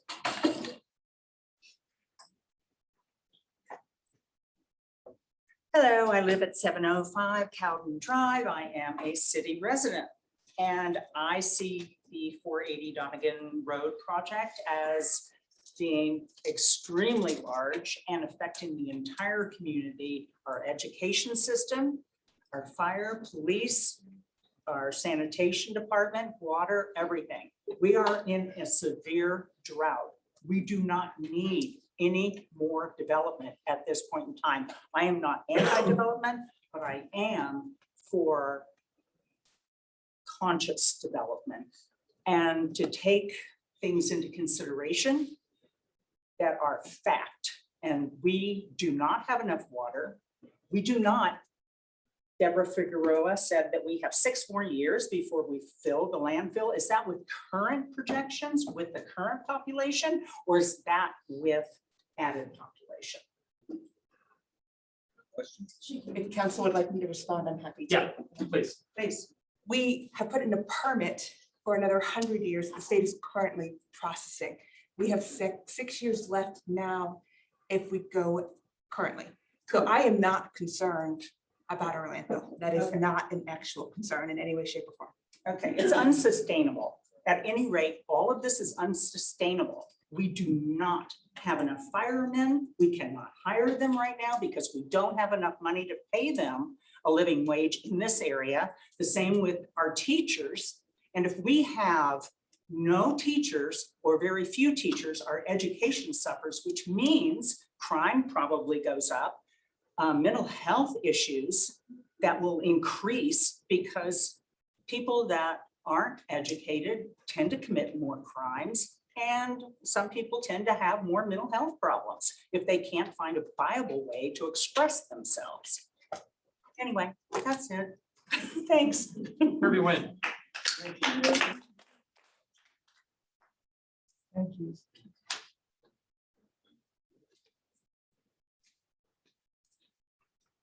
Thank you all. Council, good evening. My name is Kirby Nguyen and I live in West Glenwood Springs with my wife, my dogs, and we're just a few hundred feet outside the city.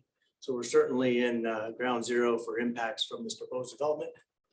Primary theme of my comments are to point out that a majority of this council has almost entirely ignored the comments of the community. You've heard overwhelming, consistent comments about some very specific concerns. Some of them are just about mitigating impacts, not just saying deny it to deny it. And we just really haven't seen almost anything done to answer to our concerns. And that's really is a concern. I don't think that that's how you represent your community, whether folks are just outside the city or just inside the city. You know that what you're proposing to approve or deny today impacts a lot of people. The true infrastructure needs for this proposal have not been addressed. You've heard about that plenty. If you look at other responsibly planned cities, this sort of density like this level are generally placed along collector streets where you have 4 lanes. Or if it's a 2-lane street, there's 2 dedicated lanes for the length of the area around the development. We're not seeing any of that. We've got these narrow little streets and very limited expectation of the developer to do some improvements. Some, but not nearly enough. The area roundabouts, you've heard about those. They're already overtaxed. You haven't asked the developer to do anything to help mitigate those concerns and address those roundabout issues. Requiring the developer to put up investments for adequate roadways, traffic lanes, roundabout expansions makes sense. There should be something added to your conditions of approval. You've got a red line in front of you tonight. You could put things like that in there. Please take a hard look at the inadequacies of the proposed infrastructure. Consider modifying the conditions of approval. I and many others have appreciated over a period of months, we've all been coming to these meetings, the proposed density of the project was iteratively reduced. It was iteratively reduced at the request of council, specific council members, for very good reason. To 270 units, I believe it was 271, something like that. My understanding was that the 4th vote that came in at the last that approved the development was going to hang on the balance of seeing a proposal for less than 300 units. Seeing at the very last minute, a couple of council members is almost like an aside. It's like, well, yeah, we're going to see about approving this, but I'd like to just go ahead and bring it up to 300 units. There was some discussion of affordable housing, whatever. That really was a slap in the face for all of us, hundreds of us that have been here at these meetings and invested and tried to share with you our concerns and participate in the development of our community. Please take it back to 271 if you're going to approve it tonight, and consider denying it until you see something that's an appropriate development level that we all work towards over months just to see that overturned just magically at the last moment. Thank you for listening. I wish you well with the challenging decision you have in front of you. Thank you.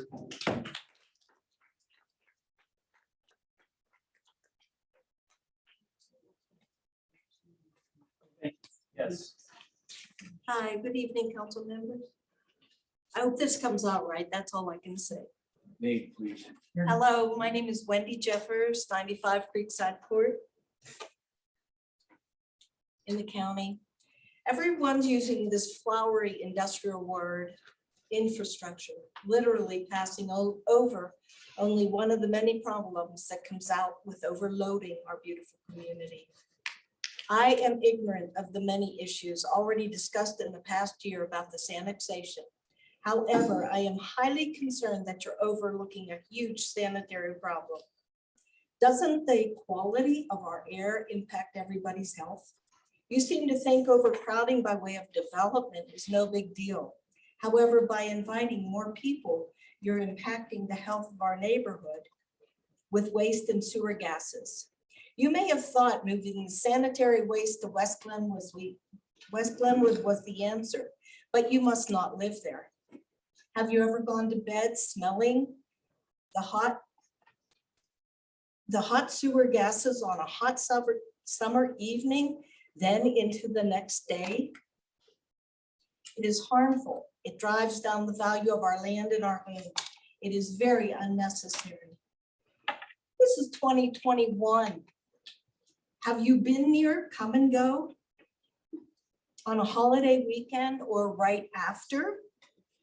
You have not solved the waste issue yet. You have approved how many more units? bringing in how many more people living year-round, literally overloading Glenwood's waste system. Something is very smelly with this annexation.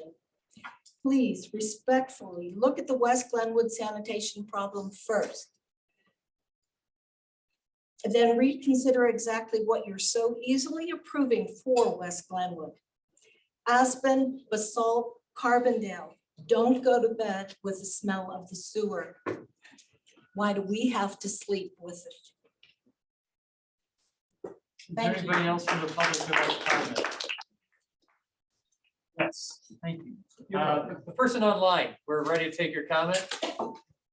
And her name is Joanne Stanley. Joanne Stanley. Joanne Stanley. Hi, this is Joanne Stanley. I lived in West Glenwood. I just would like to put out there my 2 cents worth. You have a planning and zoning commission board, whatever, and they looked at the proposal and they looked at it from all sides and they turned it down. I realize it went to you guys to reevaluate. I think it should go back to planning and zoning to see if there's any way this can work or what the developer needs to put in place so that the people in West Glenwood do feel safe. It's going to be a huge endeavor because you need some type of exit. But my question really is, if you have planning and zoning, you should listen to them. And if you don't, why are we paying for those people to be there? It seems like you're just overriding the thoughtful discussion and evaluation of these projects. That's all I have to say. Thank you. Thank you. Anita Sherman.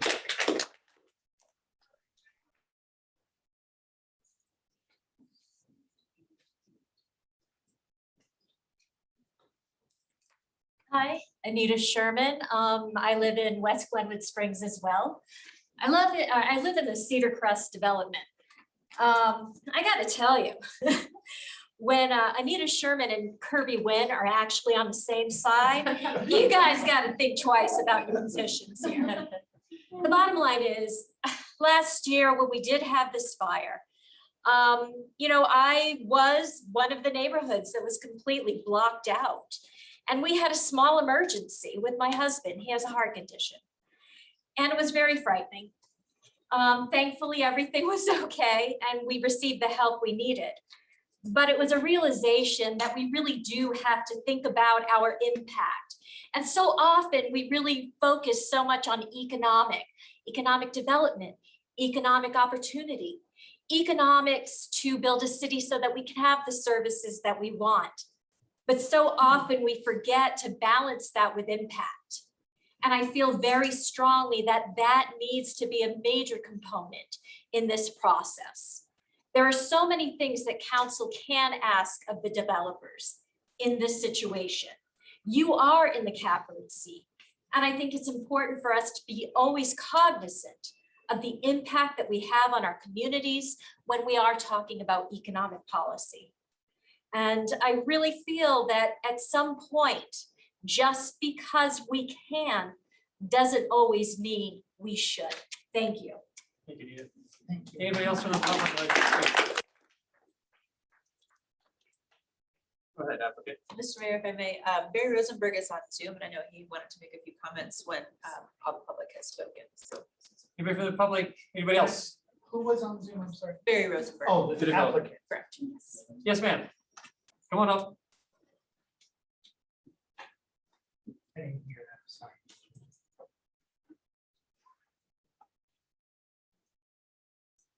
Lori Raymond, I live in Glenwood Springs in the city.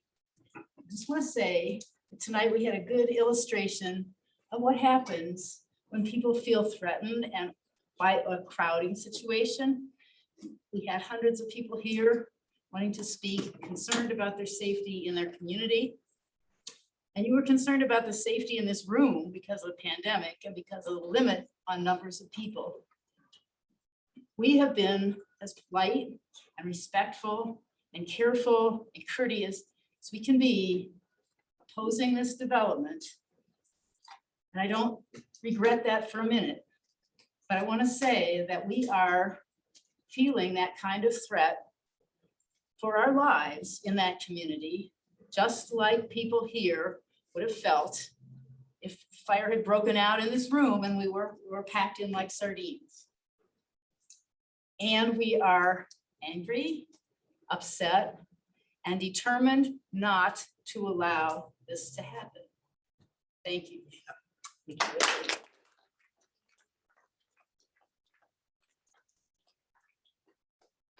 All right, seeing none, we will now close public comment. Weren't we gonna let Barry comment?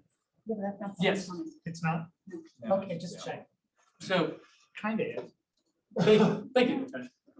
Forget all the time when I can't see stuff. Barry, go ahead.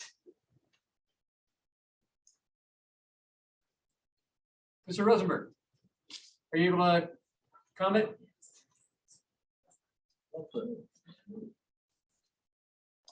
Can you hear me now? Yes, sir.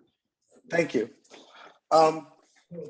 First of all, I appreciate the time and the effort and the comments that have been made by several of the people. I actually appreciate Councilman Wusso's proposal regarding clear direction. As a developer, we just want to understand the program.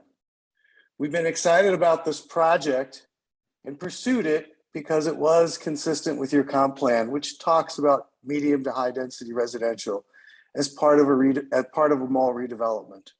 So again, I think it is important that you do provide them. Just as a developer listening to what you're saying, and I appreciate your comments in parts there. I do want to add that we've been working directly with the city of Glenwood for over a year now. I don't know that this has been a haphazard thought. This is our 8th public meeting. We have listened to various comments about this project from staff, elected officials, and the community. And which has been pointed out, we've refined this plan multiple times in an effort to address a lot of these comments and concerns. I think this plan is vastly different from what we started when we first talked to the P&Z. I think it's also important to understand that when we talk about density, we are at less than 25 units per acre. This would actually be the least dense project that has been recently approved by the city. Typically, the projects that you've recently been approving have been all at 30 plus units. It's hard to comprehend because there's not that many 12 plus acre sites in the city of Glenwood. This will be the only project that is providing its own water for the common areas. It'll be the only project providing 20% affordable housing, which is 60 units, truly affordable housing. It'll be the only project providing at least 1 acre of public space, a location for a new fire station, which I think will go a long way as part of some of the things we've been talking about fire safety. $100,000 to complete a fire evacuation plan, which we all agree is important. It's in motion, and there is a lot more that needs to be done, and we heavily support that. And it also has a tremendous amount of offsite improvements. I think more importantly, this project has been vetted by your entire professional staff. And I have to say that I've appreciated when comments have come up in other of our meetings about your staff. You guys have been very supportive of your staff overall. And there is a fair amount of misinformation that seems to be presented regarding traffic safety. We spent a large amount of time and money to prepare a very detailed report on all of these items. Hold on one sec, Barry, I just want to explain. We get something. special privilege? Excuse me. 3 minutes is 3 minutes for everybody to speak, John. Public, I'm sorry. Would you let me speak? I'll answer that. Okay, so public comment's over.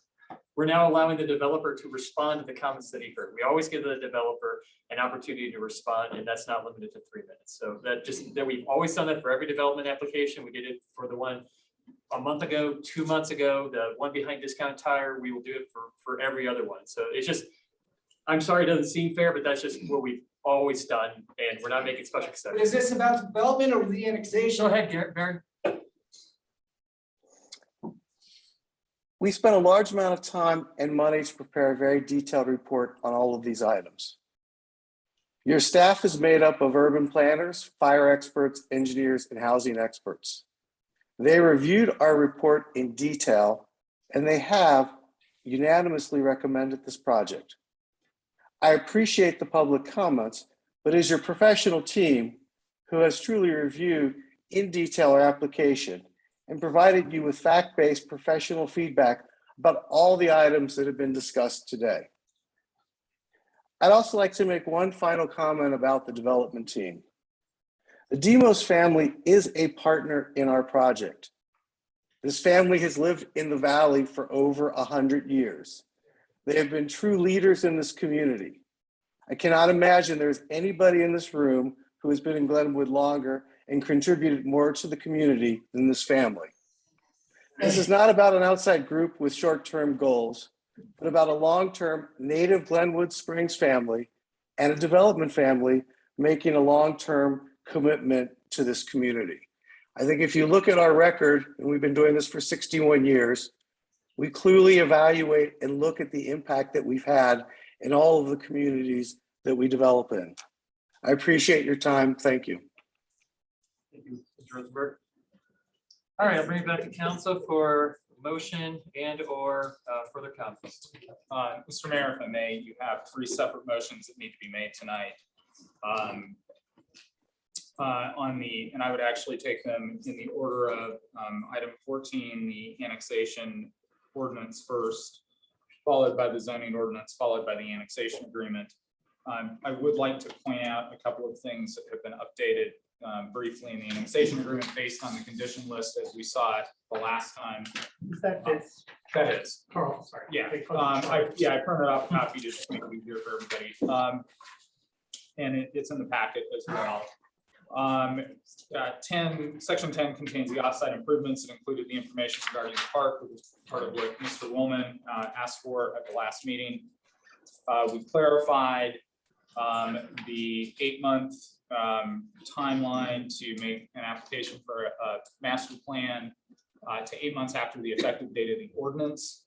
That just made more sense so that we had whatever that effective date becomes. If the ordinance is subject to a referendum or something like that, it doesn't become effective. So that's why we included that, so that if there's a referendum, if there's an election, whatever the outcome, it addresses that.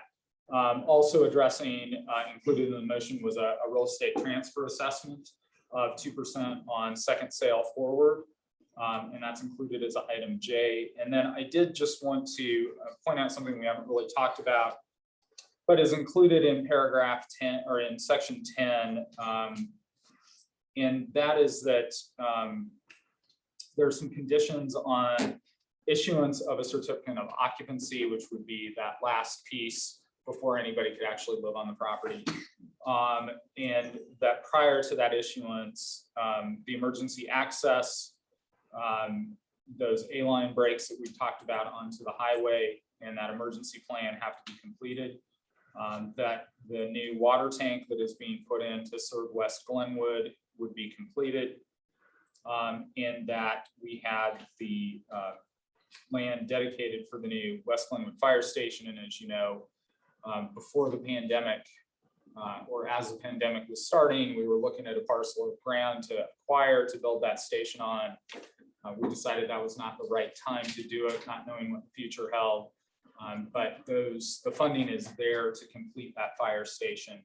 And I know your fire chief, if this does happen to move forward, your fire chief is excited about the ability to get that new fire station for the service of West Glenwood. So I just wanted to run through those things.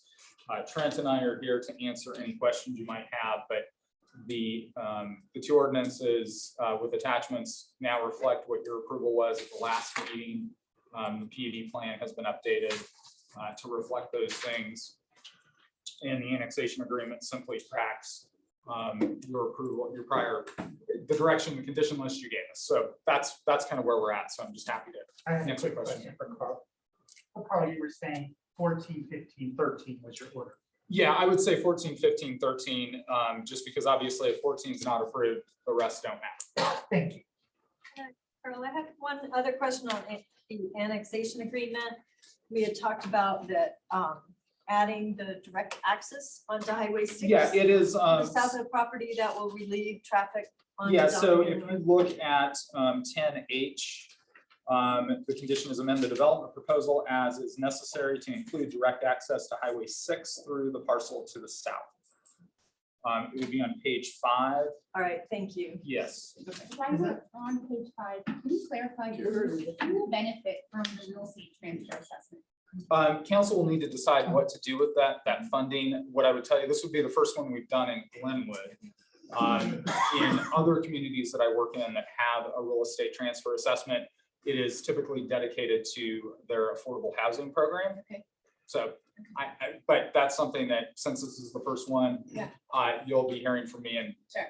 We're So, ways off before. we're a need to ways worry about off it. before we need to, but it's something that I think as we go through this process that we just described tonight earlier, is probably going to be part of the conversation on how do we address some of those impacts. All right. Carl, can we make a motion that includes a change to this plan? You can absolutely, you can do whatever.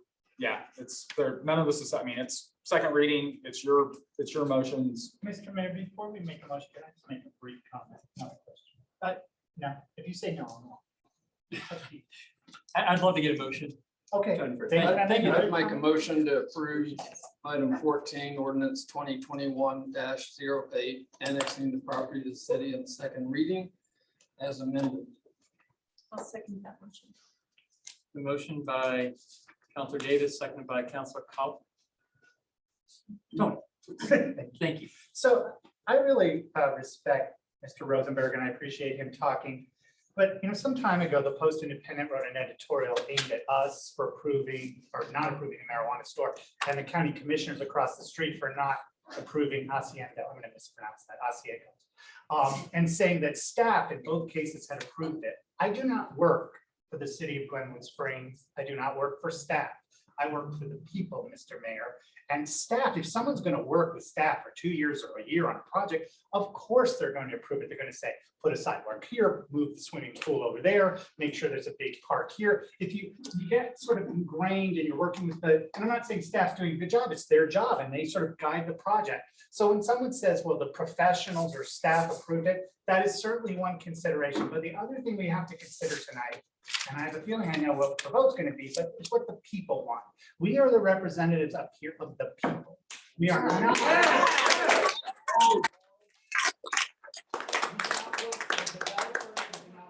City staff, we do not, we represent the people. So I'm going to oppose this unless it was cut significantly, and it doesn't sound like that's going to happen in that motion. So thank you. Hold on a second. Yeah, we're trying to, but. Okay, thank you. Go ahead. Yeah, I guess I'll make some comments. Charlie. I apologize. Let me look up and talk. I'm trying to think. Right, thanks. Thank you for reminding me.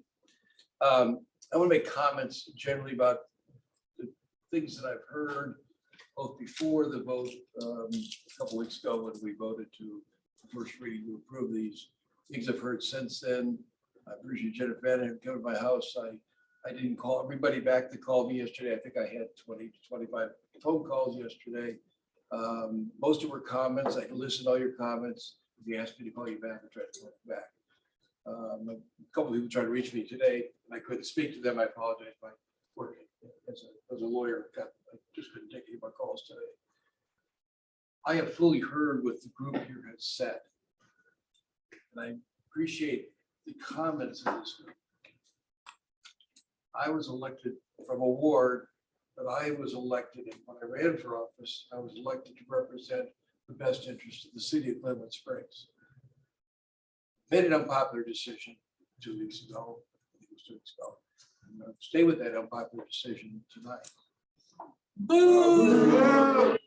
Charlie. Chicken shit. What? Are you Mr. Mayor, I'm gonna ask. Guys, it's not necessary. So I appreciate your. What is necessary? Tell us what to do. Excuse me, we will take a break if we need to, for as long as we need to. We can keep people here for as long as we need to have a respectful conversation. If we can't, then we'll take a vote immediately and we'll just be done with it. But I would love to hear the rest of Counselor Wusu, or I'd like to hear Counselor Wusu's comments. I'd like to hear Counselor Willman's comments.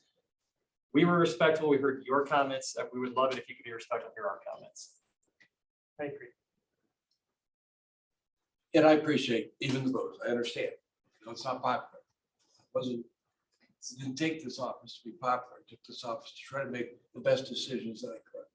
I spent a lot of time thinking about this proposal and whether it's good or not good for the overall city of Glenwood Springs.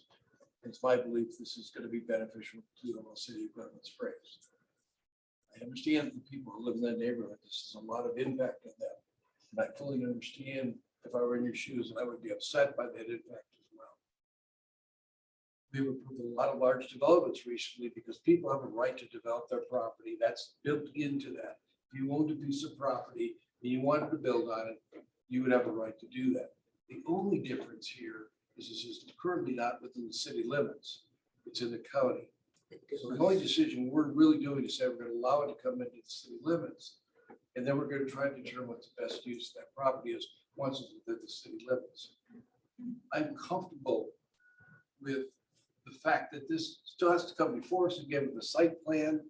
And it's going to be a master site plan, which hopefully is going to include the redevelopment of the mall area, which I believe is a blighted area. It's been determined by the city council before I was on it to be a blighted area. And I think it's going to improve the overall area. I'm sorry it's going to have those significant impacts. I want to have a couple other comments and things people said tonight. First of all, people commented on growth. This community has grown a lot over the last year. It's been a lot of units. Mount Rippey, which is out by Walmart, was approved before I was on council. I came back for a renewed approval this year because they made some changes to that. Loss came in. Again, the basic concept of the loss and the approvals we've given since I've been a council are things that they had the right under that PUD to do. There is a demand for housing. If there wasn't a demand for housing, this developer and those people wouldn't be here asking to spend a significant amount of money to develop that housing. Am I happy about the level of rent? Heck no, I'm not. I bought a house 2 or 3 years ago. The house has gone up considerably in value. It's very unfortunate, but that's what's going on across the country. I'm serving on a special committee called the Municipal League deal with housing issues. It is a statewide, nationwide problem. We are facing that as a member of city council. We're trying our best to deal with the issues within the city. A committee that we probably won't get to talk to tonight because of the time frame, to try to look at how can we raise money for affordable workforce housing. It's a critical need here. It's a critical need in communities across the state of Colorado and across the United States. What is the carrying capacity of the city of Glenwood Springs? What I know is the infrastructure can carry this and the other projects that are currently pending before us. Is traffic a problem? Yes, it is. Is it caused by stuff within the city?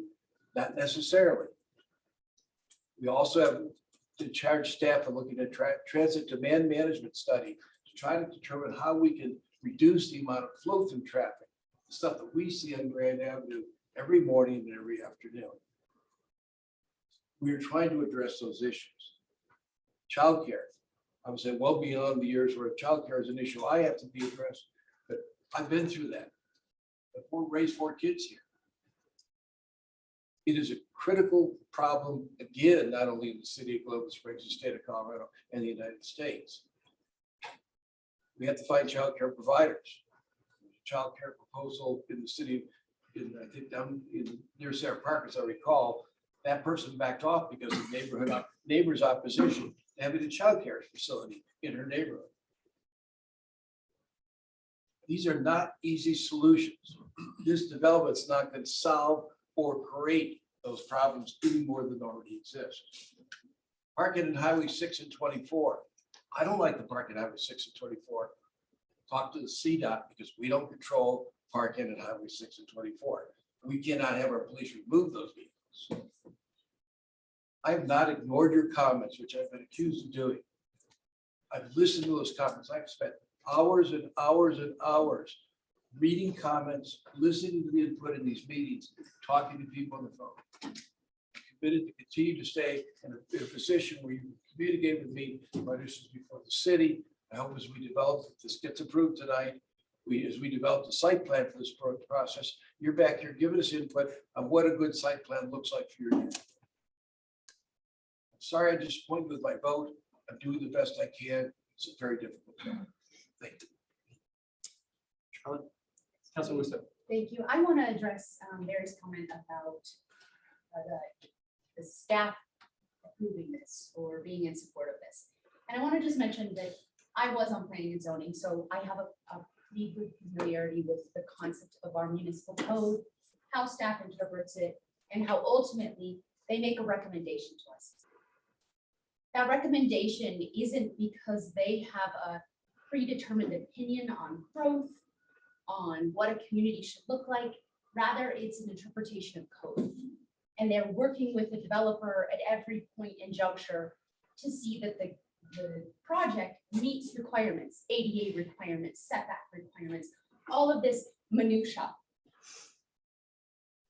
The villainizing of our staff, I will always go to bat for them because really they're just interpreting code. And then they tell us that. And then we are charged with reading hundreds, and in this case, 1,000 pages. To each one of us make a decision that not because someone is padding our pockets, you can take that off the table. That's not happening. I can attest that it didn't happen. They're making this decision. Each one of us is making a decision as an elected official based on what we believe is for the best of this community.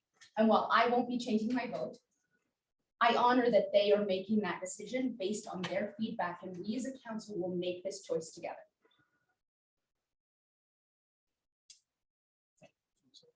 Any other comments on this motion? No, thank you. Did you say my name? And I'm not going to repeat everything that Councillor Willman just said, although I will say I thoroughly agree with him. And this has been a very difficult decision to make. We've put a lot of thought into it. I put a lot of thought into it and listening and reading to all of the comments. And we have worked diligently with staff and with, you know, negotiations through our attorney with the developer to get most of those concerns heard. The emergency evacuation is being worked on, but one of the biggest things and what we heard, in fact, a lot about in this room tonight is affordable housing and the need for that and the need for workforce housing. We are getting up to 60 units of affordable housing within that range that's affordable to our workforce per our housing guidelines with this development. It has been years since we've seen that kind of addition to affordable housing. We're getting 40 townhomes with this development, which were negotiated through the process of listening to the community for the type of things that are needed in our community. And for sale housing for young families in our workforce was something that was heard over and over. So that's why I can support this project. I know it's not a popular decision, and I regret that, but I do it with a clear conscience and knowing that I feel like it is the best decision for the community going forward. Councilor Stepp. I've stated a number of times that I know that growth is part of our future. It's what happens with all communities that aren't economically stable, but sensible, reasonable, and growth that incorporates the values of our community is important as well. I still can no longer vote for this, but I do wish council would reconsider this motion to go back to the 272 units that were earlier negotiated and worked on for so hard. I mean, every one of those meetings over the past year has been to improve what this annexation would mean for all of us and for the citizens of the community. So by upping it to 300 at the last minute. We lost some negotiated value, including the intersection of Highway 6 and 24 and Donegan, where they were going to do some road work for us. We have a highway that cuts through our valley east to west that people can't access.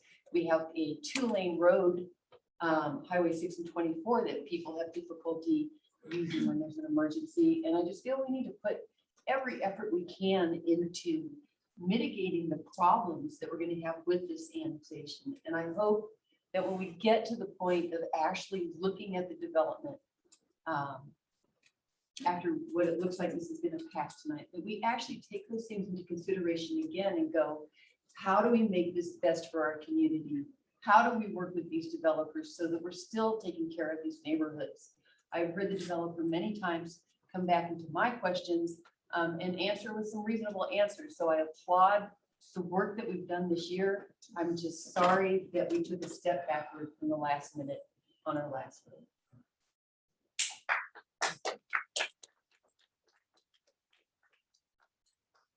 I'll just make a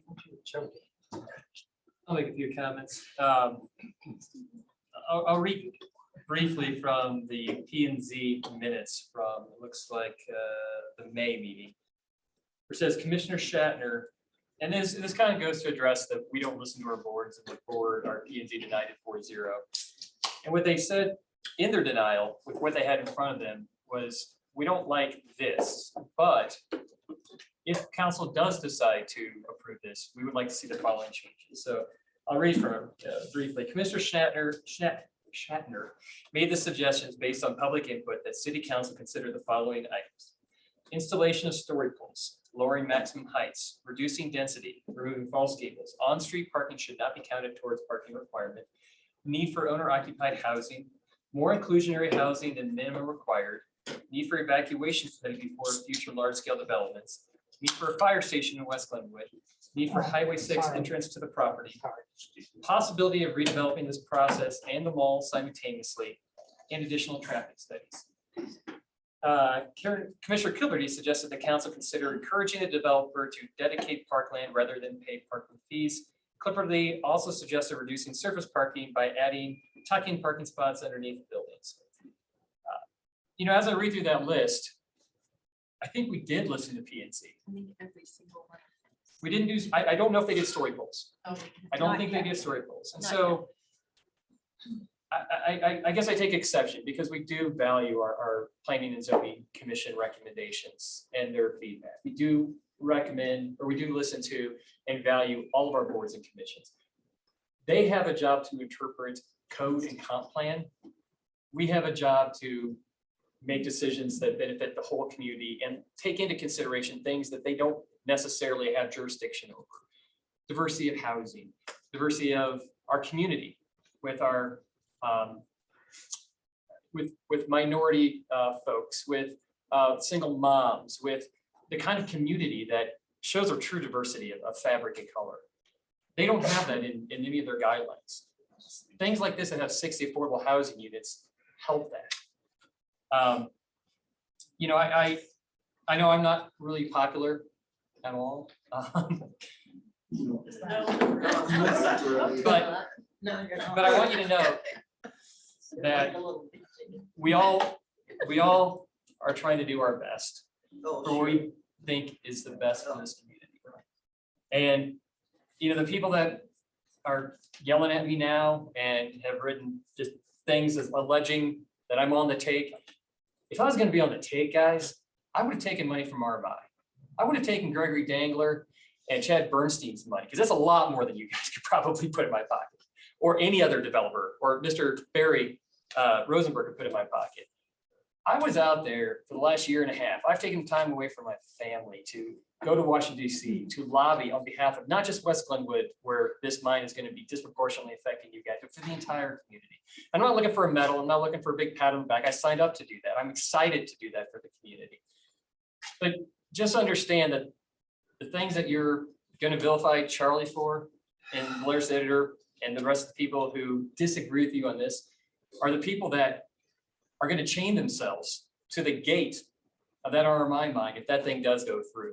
We'll be there with you. We'll be leading you with that. We're the ones that are going to be fighting for public health if COVID comes back and we have to do things that are unpopular and difficult, like be one of the first cities in the state or in the nation to do a face mask order. So please understand that it's not the totality of what we have to consider in this entire community. We're going to make decisions you don't like, and this is one of them. And I know that, and I'm sorry. So I will not be changing my decision either. And I do want to thank you for all the comments. We've been going through this process for this council since July. It's been on almost every meeting's agenda. I hope that you feel that we've given you process, even if we don't agree with you. And I thank you truly for all the input you've had. Call the question. Ryan, let's call the question. Counselor Stepp, No. Counselor Davis, Yes. Mayor Pro Tem Wellman, Yes. Mayor Gobus, Yes. Counselor Hershey, No. Counselor Kaut, Yes. Counselor Russo. No. It passes 4-3. Can I take a brief? I'd like to, Oh, yeah. We just have two more. I'm sorry. I'd like to make a motion pass on the second reading, item 15, ordinance 2021-09, zoning a parcel of land annexed into the city as amended. I'll second- I'll take the second. Take the second on that. It's been motioned by Steve, seconded by myself. Is there comment on this motion? Ryan, let's call the question. Counselor Hershey, No, thank you. Counselor Kaut, Yes. Counselor Russo. No. Counselor Davis, Yes. Counselor Stepp, No. Mayor Pro Tem Wellman, Yes. Mayor Gobus. Yes. It passes 4-3. I'd make a motion to approve item 13, planning item 09-20, annexation agreement for 214 Center Drive. And 480 Donovan includes both. Yeah, and 480 Donegan, which is not listed here as amended. Moved by Counselor Davis, seconded by Counselor Copp. Ryan, let's call the question. Mayor Gobus, Yes. Counselor Davis, Yes. Counselor Hershey, No. Counselor Kaut, Yes. Counselor Russo, Counselor Stepp, No.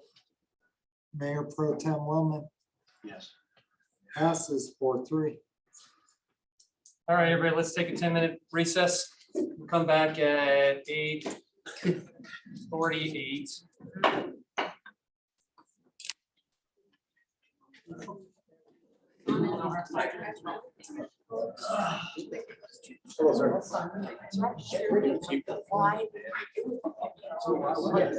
Town down, boys.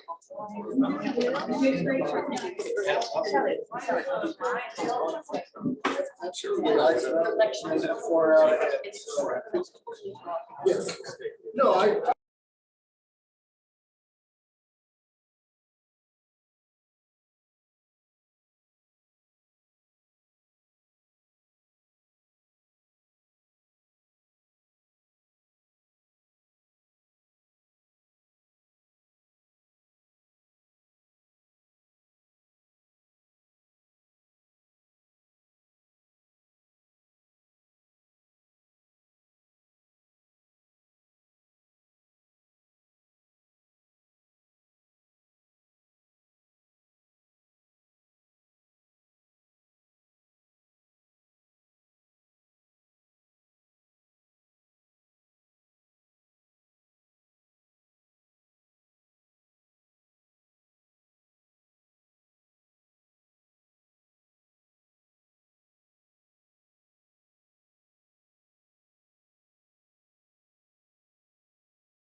stay involved.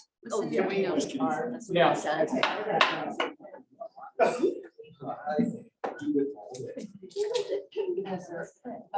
There you are. Okay. It's good that you. It's a good. Thank you. Appreciate it. Bye. Hi, thanks. Thank you, guys. Thanks for being here.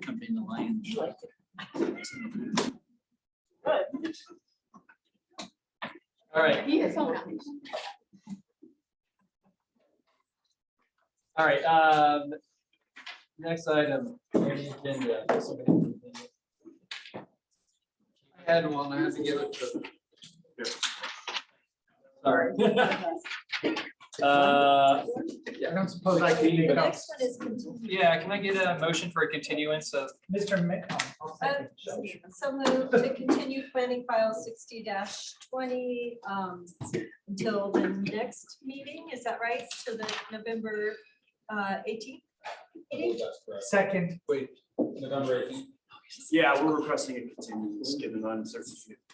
Mr. Okay, Lee, there's a okay. possibility there will only be 5 of us here. Yeah. I just want you to consider that. As you know, this became an issue in the one we just finished, so. and we're not It's gonna just tell the you, first line. and we're not gonna tell you until the day before. Okay. Well, can we please just continue to the 18th and Carl, if you can keep me posted on how it shakes out. I'm gonna be here, Chad. Good. You're That'd welcome. be great. I just didn't want you to be surprised by that, they came up earlier tonight. Okay, Jonathan. I will know for sure, within, like, I'll give you a week's heads up. I'll move to second that. Okay. Okay, so moved by Shelley, seconded by Tony. Should I call the question? Ryan, let's call the question. All right. Counselor Davis, Yes. Mayor Godus, Yes. Mayor Pro Tem Wellman, Yes. Counselor Stepp, Yes. Counselor Couch, Yes. Counselor Wusso, Counselor Hershey. The pass is unanimous. I would make a suggestion, if everybody's okay with moving item 17 to the end of the agenda. 'Cause we have to get. Just approve it. Can we just do it quick? Yeah. I think it's a pretty quick one. I just moved to Oh, approve I don't want- whatever it is. I mean, unless. I didn't want to be presumptuous. Who's that- against buses? I think let's just get it. Okay. Item number 17. I'm very surprised. Just quickly, Terry. Terry's hot one up. No, Terry, quicker. Run, Terry, run. Get both crunches, let's do I that. want to go to the bed, I'm like, I haven't been there, like, you don't want to use that one crutch to go any faster, right? You just don't- No, I'm But you totally can use it. uncoordinated. Mayor. Let's toss it at the mayor. Go ahead, Terry. Okay, as you guys probably remember, some of you remember, Ride Glenwood was fare free when I was here until about 2014. In 2014, they wanted to take away the fare free status of Ride Glenwood and institute $1 a ride. Part of that, the reasoning behind instituting the $1 a ride was to I guess, discourage homeless people from riding the bus during the winter. Since then, we've had the $1 a ride fare, and it generates about $75,000 roughly to $100,000 a year. In the fund, we have, both tax revenue, 0.2% tax revenue, plus, regular federal grants that we receive from the fund. So in general, between the federal grants and the sales tax, we cover our base needs in the fund. And we have a little bit of money left over for things like studies. In October, RAFTA decided that they would go fare free with their system in Glenwood Springs, both Hogback, BRT, and the Valley Local. For the most part, RAFTA runs on State Highway 82 down 8th Street and then makes it to their operations center. Right Glenwood Springs is the only service that really services West Glenwood Springs along Highway 6. Some of our maybe financially disadvantaged customers on that side. So we really wanted to ask the council about going fare free on Ride Glenwood, partially so that there wasn't a discrepancy between a fare free system with RAFTA and $1 a ride with Ride Glenwood Springs, but also because it makes sense to better serve that population on the west side of Glenwood. And so with that, Karen, you just need direction. You don't need another. I do think we probably need a vote to go take. I would move to do that. Whoa, whoa, You wanna do it? Does anybody have any No, you do questions? it. Does anybody have any questions for staff? Nope. Okay, go ahead. I will make a motion to support that plan, Terry. I'll second the motion, just because I feel like we need to be on the same page as RAFTA. You know, it's too confusing if some of the buses are free and some of them are $1. We should be on the Yeah, because right now, just within the city. currently, it's free now because the RAF has changed for you to ride from West Glenwood to South Glenwood. The only thing that if you want to be charged or would be charged would be our own bus system. Yeah, So exactly. And just so you know, Charlie can have a free pass because he can go wherever you want around anytime. I just use, you're kidding. all right, the motion by Councilor Hershey, seconded by Councilor Cop. Thank you. Ryan's got a question. I think David had a question. Oh, I'm sorry. Well, yeah, I'm Dave Merritt. And there is a forgotten part of the city of South Glenwood, the southwest Glenwood. It doesn't get it at all. So just some consideration as we move forward. We still want to work on that. Ever since I went off council, we lost service there. David, you could take a plane. Okay, yes, I'll do that. Dave, there is some long-term planning, we're talking about that stuff, so. I believe we got a We did. A We did grant. get a grant, and that was one of the things I think we're gonna look at. Yeah, great. Yeah. No, No, a grant for the study to look at it, not to implement it. I'm not sure if the mayor knows where that ward is or not, but. It's rather troublesome area. I heard it's where the construction is. Ryan, let's call the question. All right, Counselor Davis, Yes. Mayor Protus, Yes. Mayor Pro Tem Wellman, Yes. Counselor Stepp, Yes. Counselor Cal, Yes. Counselor Russo, Yes. Counselor Hershey. All these votes that are unanimous are for me. Yes. It's exciting, 7-0. Thank you.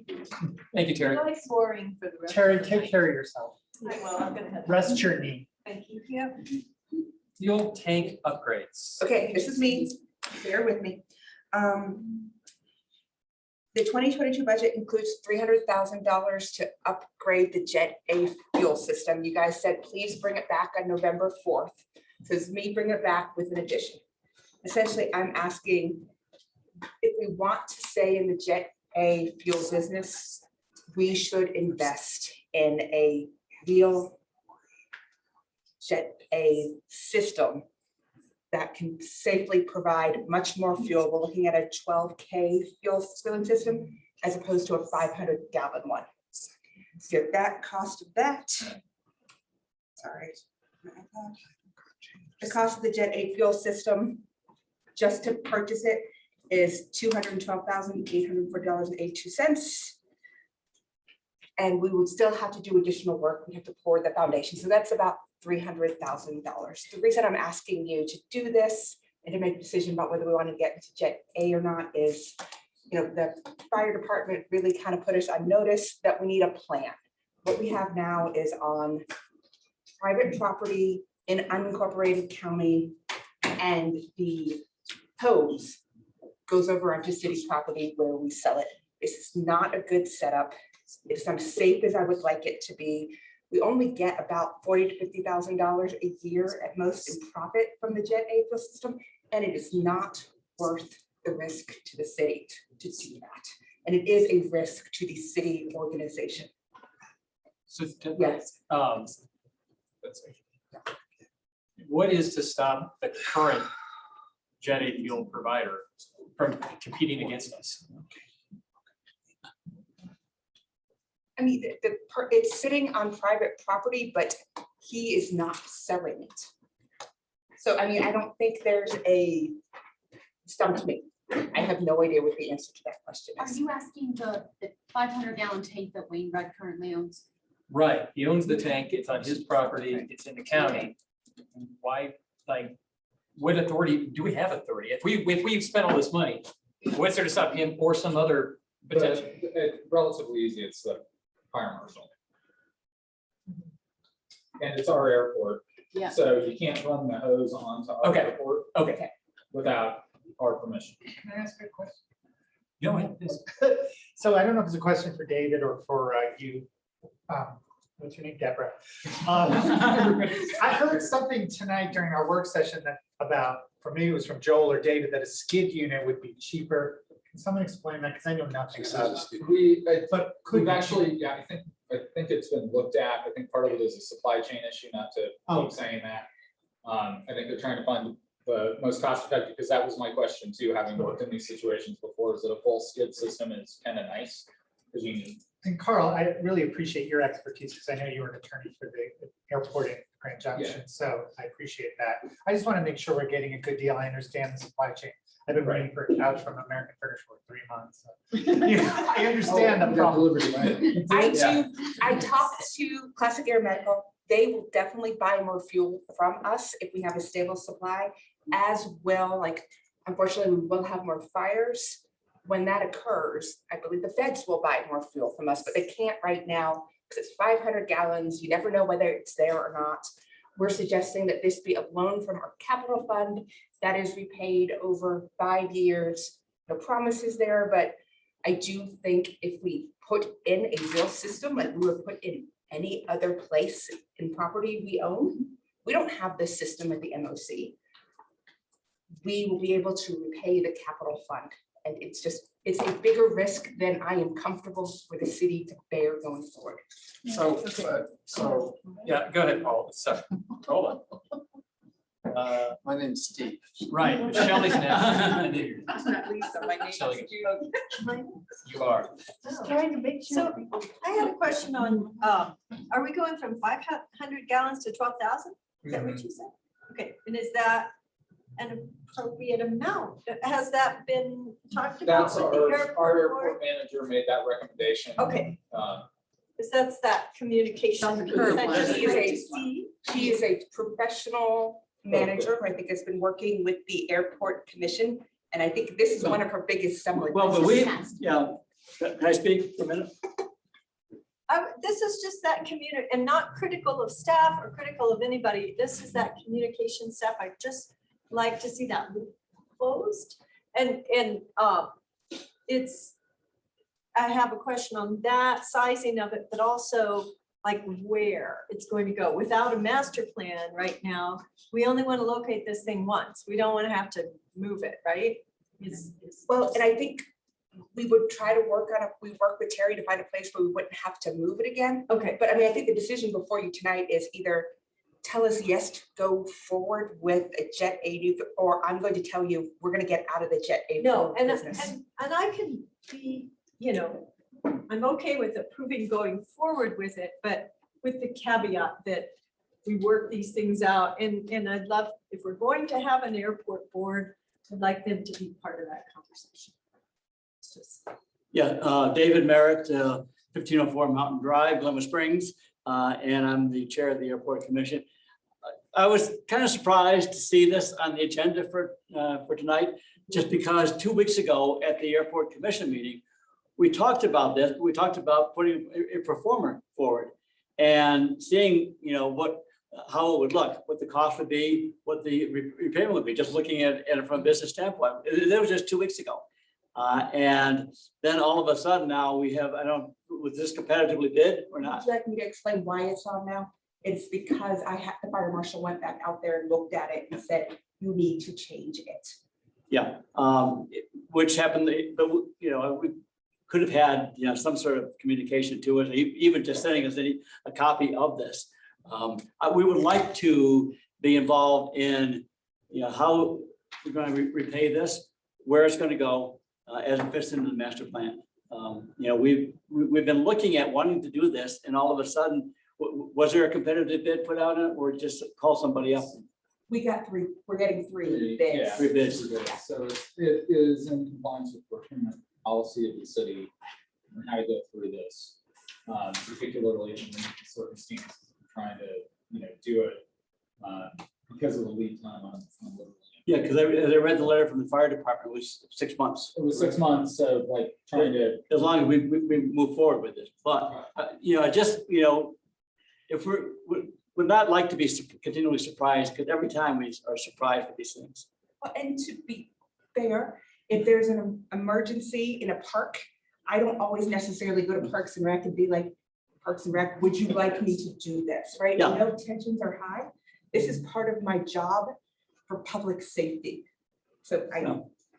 it's Yeah, but ultimately council's. But it is a lead time too, and an email the next day would not have heard either. So I really would, we would like to be involved. We'd like to talk to Classic Air, look at the pricing differential, how can we accelerate repayment, those sorts of things. Just look at it as a pro forma on a business. We've tried to operate the airport and make the recommendations for the operation in a business-like fashion. And we just wanted to be able to do that. It was such a surprise to have this come up a week after our board meeting. So. But yeah, we do have we have trucks out there that are dispensing fuel temporary on part-time basis also.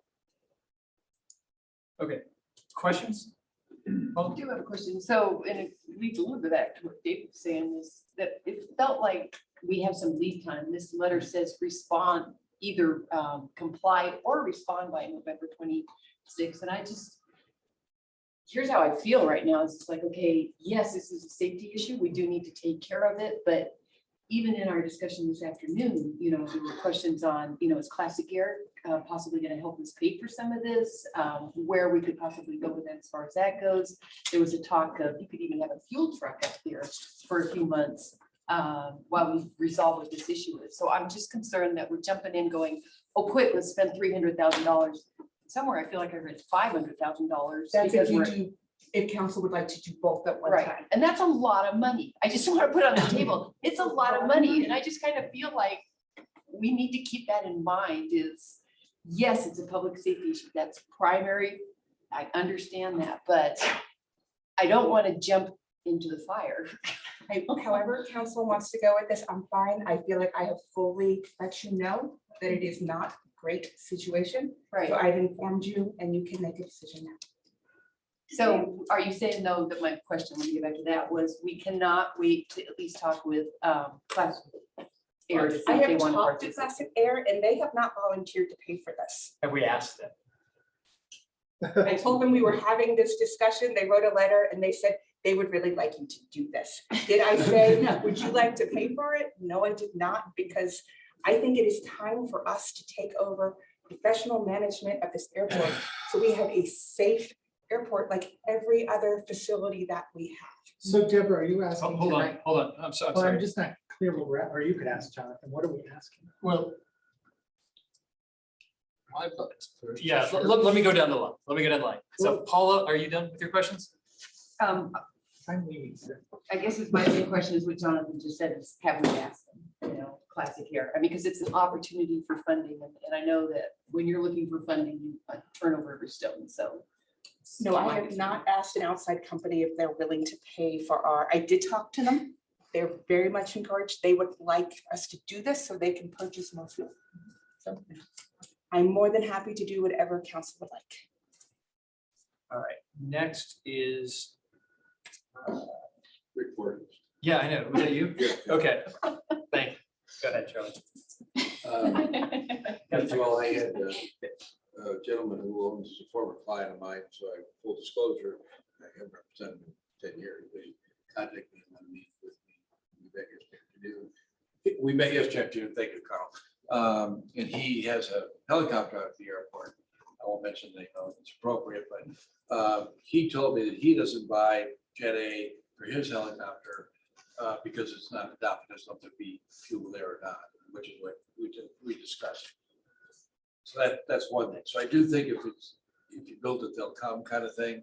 On the other hand, I am going to continue my position. Is this a question? Okay. No, we Trying like to speed things up. I appreciate it.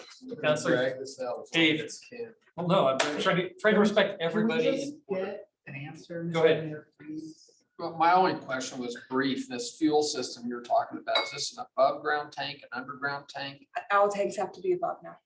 It's above ground with a containment. So you could sell it, you could move it. You can, right, When we build a heliport in West Glenwood, right. Yeah, right next to and- Lowe's, not in the Yeah, I neighborhood. think, and just to finish Tammy's question, it's whether or not you want to authorize the expenditure. Thank you. Yes, if you guys authorize the expenditure, we can certainly work with the airport commission on location.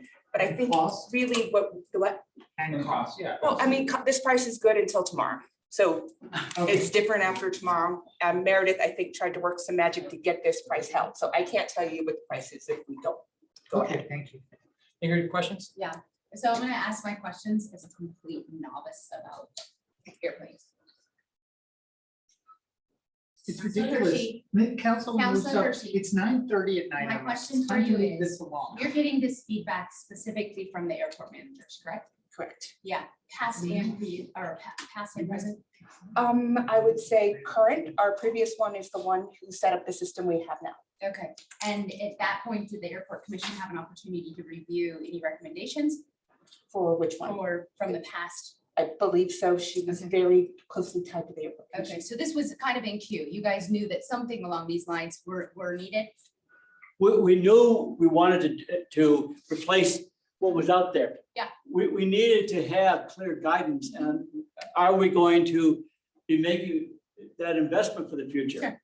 Or do we just let everybody have their own fuel tank out there? Yeah. Before we moved the operation away from those north hangars, they were running their own fuel tank, Okay. classic air, and they could do that in the future. They have a fuel truck out there. Okay. We thought we could move things over there, get away from the houses, and see what the market was. Okay. There won't be any competition from Rod. I mean, it's that the tank will be gone, but we don't want that. But we wanted to look at a business plan for this. Just take a week and look at it. But we just haven't had that opportunity. Okay, Yeah. so, and then one last question, if this were purchased, it alleviates any safety liability concerns at the airport addressed by fire marshal? Yes, with the other work that has been done, a lot of it's been done the last 2-3 weeks by Meredith, I think, working with the airport commission. She has been helping. Okay, so that's removed, and then in the event that we were to give direction that we are funding this, but it's not needed based on airport commission feedback that they want a smaller tank or they want some other derivative, can we retroact what they actually purchased? Or does this have to be, is it funds we're allocating, or is it a specific equipment that we're allocating?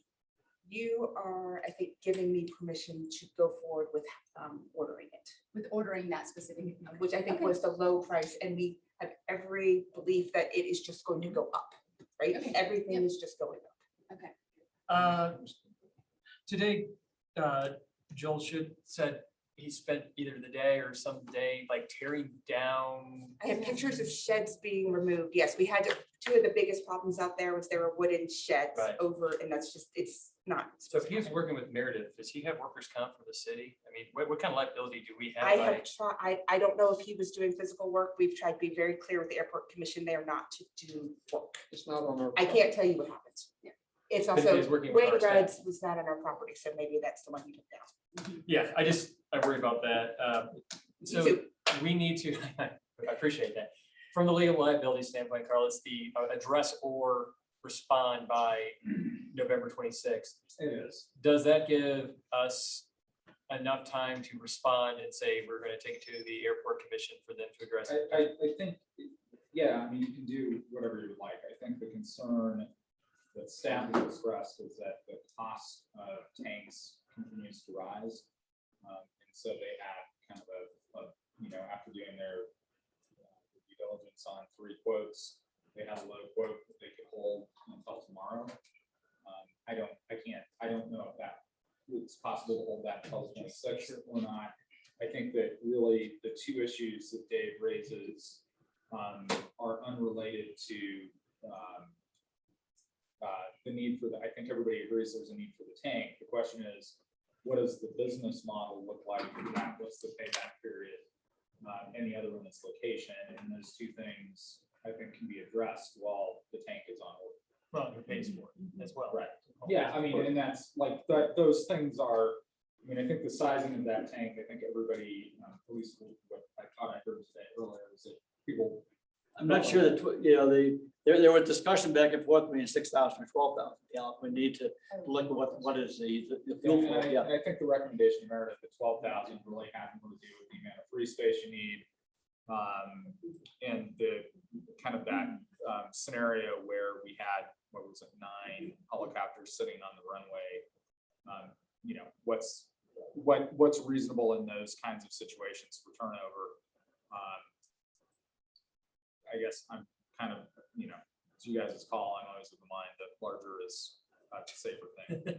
And John, to answer your question, Joel was standing there, didn't do anything. Hector and Jeff did all the work.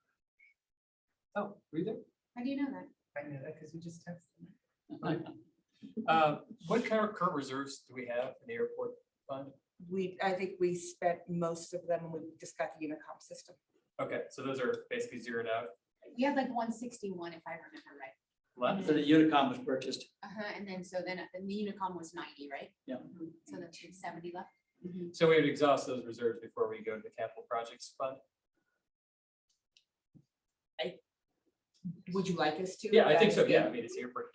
And I guess the other thing is what projects are not going to be done in capital projects because we're lending this money out for loan? I'm assuming it would be from our reserve, Steve. Yeah, it won't affect the capital projects. Okay. Okay. Paul, you had another question?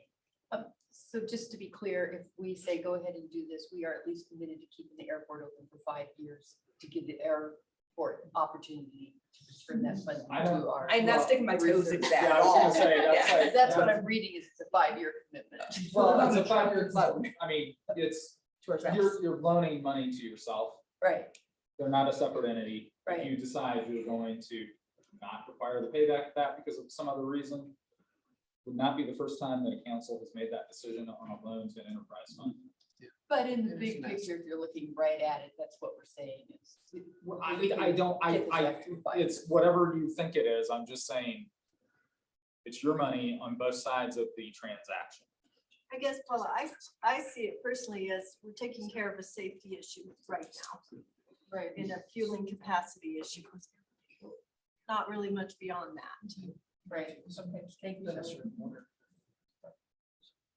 Okay, any other questions? Just one question. If we authorize this at this point, what reason is there for Classic Air to come in and help? If we've already made a irreversible commitment of resources to purchase it.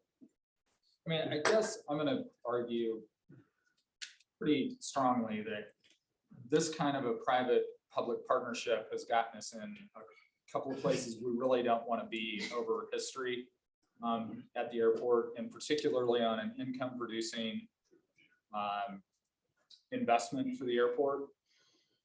I can't think of another. I can't think of another unless you were hiring an outside consultant to operate an FBO and a fueling system. Any scenario working with an airport, GA or otherwise, that I've been with, where you ask a private entity to buy the tank, and then you're going to charge them for fuel coming out of said tank. I'm just thinking about, cost sharing with them.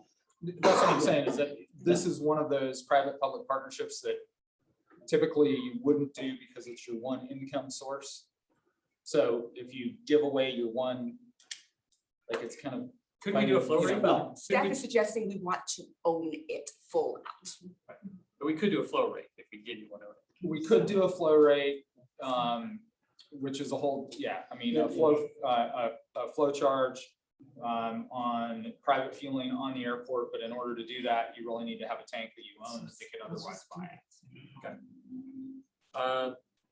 Okay. Comments? Go ahead, Steve.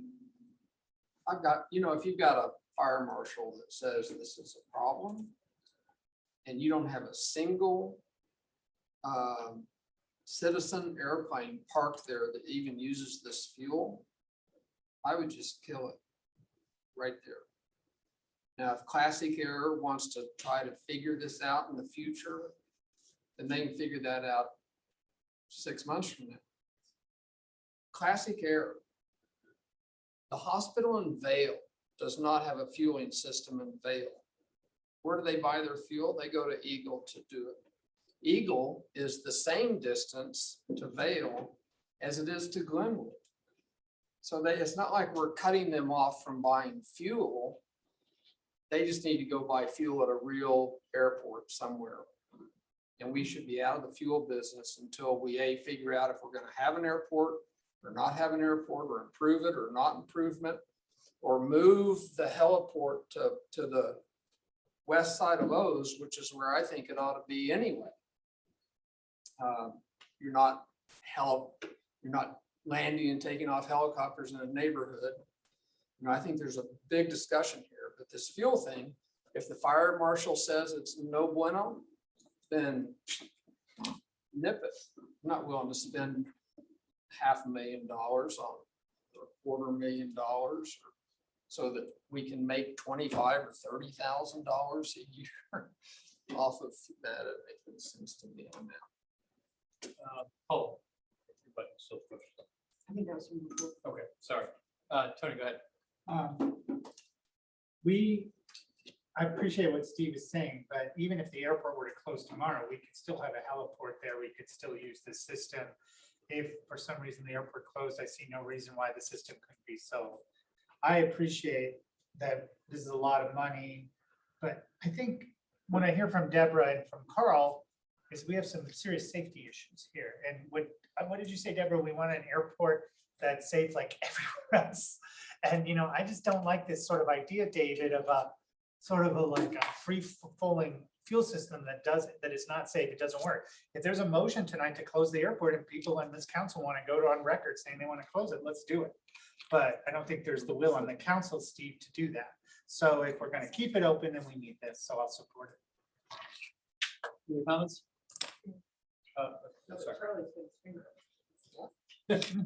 You push your wife first, so go ahead, Paul. Right. Sorry, Charlie. I don't think this is a question on whether we want to close the airport, but listening to Steve and just my sense that yes, it is a safety issue, but why not just stop using it, like you said, until we resolve this? There are so many questions up in the air today that I just feel like we're jumping into spending a lot of money and we haven't even had time to really kind of put our head around where are we going with next steps with the airport. And we spoke already of trying to engage the airport commission more. I appreciate the fact that they gave you a price that we could hold on for one day, which seems kind of short termed. Even I, who am not a great financial person, would have gone, let's give us some time on this. So I'm not asking to shut the airport, but maybe we stop dispensing fuel until we can figure out where we want to go with this. And we can still dispense fuel just fine for the 100 low light, right? Sorry, It's not the Gen X. like that the far majority of our airport users use. Like it's not fantastic. In a perfect world, we would do the two at the same time and have the same, gallons and just have a really good system. But it still is fine and can stay where it is. So this is not about shutting down the airport in any way, shape, or form. This is about if we want to sell Jet A, let's do it right, like we would do for any other city facility. So you want a motion and a vote on that? Yes. I think so, yeah. I'd like to make a motion. Can I give input yet? We're about to hear a motion. Let's hear the motion. And Well, it's probably. okay. Yeah. I wanted you to get your motion up first, and then I was just gonna make a motion that we stop selling Jet A until we resolve this sometime in the future. Second. motion by Steve, second by Charlie. Go ahead. Come up to the mic, please. I will do that. Sorry, I wanted to try to clear that out of the way before. Stephanie Stanfield, 3900 Old Lodge Road, K8. Been a resident since 74. Love Glenwood Springs. Thank you to the council. You have heard some very important information tonight, and I appreciate your patience with all of us. I think this is somewhat of a thankless job. I've been through many councils in my years here. I don't know that I would ever want to serve on the council. So I do appreciate those of you who do, and I appreciate you very much, and I appreciate your service. That being said, as long as I've been involved with the airport, which is over 20 years, we have asked for a master plan. We have asked for guidance from the city. We have asked for an ability to improve the airport. So Stephanie, real quick, I'm just gonna jump in real quick. This isn't about a master plan, it's about the fuel system. So you can Right. comment about But that. the fuel system, I think, especially when we're talking about Jet A, I think we need some kind of a plan that incorporates safety for the airport the citizens, and where does that go? Where is that located? What does that happen? How does that go? And I think we've had the bid for a while, if I've read the documents correctly. Not this one specifically. I think Meredith just got it like a week ago, and she's listening, but hi Meredith. I think it's untenable and unreasonable to expect a decision on finances that large in a short period of time when no one's had the opportunity to digest it, look it over, and discuss it. I would ask that the council postpone looking at this bid until we've had some more input. Being on the advisor board, I have missed a lot of information. I agree with Shelley. Let's get the communication lines open. Let's talk about this. Let's have great discussions and let's let everybody be heard. I would also just put in something not on the fuel system, take 10 seconds. I would like for the council to consider putting the amendment on the ballot so that I don't have to go out and collect signatures. You were in the said room. that. Guys, we're not talking We're not about that. We're talking talking about about that. fuels right now. Sorry. Okay, I see somebody's buzzer. Looks like Willman, but I think it's Hershey. No, I hit the wrong button. Okay, go ahead, Tony. I have nothing to say. Okay, Shelley. I'll just say that I want to support this. I want to support staff in getting that safe, but I do think, can we just take the time to push it off till either the next meeting? We have to, I don't want to feel pressured and rushed to accept the bid right now. And let's have that communication with Meredith and the staff and the airport board, get on the same page, and then we bring it back to us. Would that be? But Shelley, the motion is to stop selling jet fuel A. Do you support that? Yeah, until there's a resolution. Well, Until there's a just resolution. temporarily there's a until we get that resolved, but do it quickly. Okay. Deborah's Okay. concerned about the liability of the city, Yeah, as is Carl. The easiest way to fix that right now is to quit selling jet. fuel. and if we do that And you're very selling jet temporarily, fuel from you know. a location that's not even on city property. right. So, but you're dispensing on city property. Real quick, It's complicated. it is complicated. Is your motion to stop selling it immediately? When, just to give clear direction? Yeah, I would. If you think there's a fire hazard, I mean, if the fire chief says there's a fire hazard, I would take his word at that. He gave us some time to figure it out, but I mean, the eventual thing is either figure it out or stop, because it's not great. Yeah, I just stop until we have a better I think this is a knee jerk reaction, honestly. I think we need some time to breathe and I just stop selling it until we figure that out. I just want some dates. I want to hear, like, I want to hear, like, this is immediate action for safety concerns. We'll revisit on this date. And at that point, hopefully we have some feedback from You want to hear that from this expert? with somebody. Well, I would say that, that kind of feeds in a little bit. My comment is, you're not an expert on this, and Meredith is. And I trust our staff. I trust Terry and Pat Langworth, Meredith, and kind of Deborah a little bit. Not you at all, Joe. Okay, but no, I mean, we do have professional staff that is giving us a recommendation for a health and life and safety issue. And they're suggesting financially, I assume that you support this, Steve Boyd, as well, that there's a payback period. I think regardless, there's no, whatever happens to this ballot question, I think this council is united that we're always going to sell to helicopters because we need to. So since we're not experts, I'm going to default to our people who are experts, which is Meredith, which is Deborah, which is Steve Boyd, and say, I think we need to make this investment, make it now. We do not ask our park and rec director if there's an emergency issue to run through the park and rec board. We don't ask our housing manager if there's oh wait, never mind. We don't ask any other departments. Sorry, if we have an issue, we don't go and run it up the chain or put it on the agenda. If there's an issue on a street, we don't ask our transportation commission to fix, to weigh in on if we need to fix this massive pothole. So that's why I think we should just follow staff's recommendation at this time. I agree with everything you're saying. But But that's why I'll vote against this motion and support the people who are the actual experts. And with all due respect, and I would say that until that gets in, because it's not gonna be in tomorrow, you guys work on that pro forma and you come back to us with recommendations on what it is and where it is. Because if we order it tomorrow, it's not coming in on Monday, right? No, no. Okay. The Unicam hasn't come in yet, but that was ordered a month ago. They sent us the wrong one, I think. Can I just say, Yeah. and then can we move on in Yes, some please. fashion? Can I just say that, you know, I think if there was a period in there where we did not sell fuel, it's no big deal. There might be a helicopter in the air right now coming back, you know, when I'm you, not saying you're gonna stop it like at this minute. Well, you kind of did. You did. yeah, you did, yeah. No, I'm not sending them any more. I'm gonna immediately. amend my motion then. I mean, you have to give some notice. You're not gonna have a vapored helicopter come in here and have no fuel for them. But you'd have to give them, I was kind of at your discretion. Sometime in the next 7 days. Yeah, sometime in the next 7 days, if there's a. It's not critical that we sell fuel here. They've got it in Rifle, they've got it in Eagle. It's not that big a deal.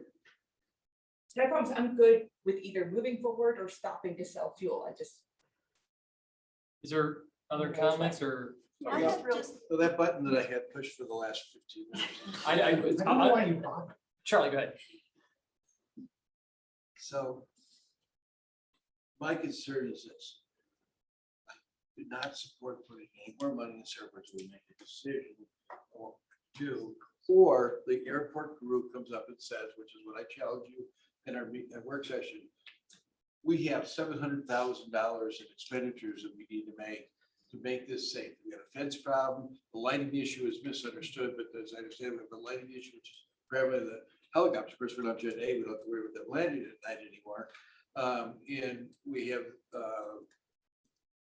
fencing, Jet A. Fuel, lights, a little bit of weed mitigation. Yeah, weed mitigation that. I want the airport commission to come up with a plan that said, this is what we're gonna do, and this is how we can pay for it over a period of time. And I think it should have been done a long time ago, but there's a lot of things we should have done as a city council a long time ago, so I'm not throwing any stones, I'm just making a comment.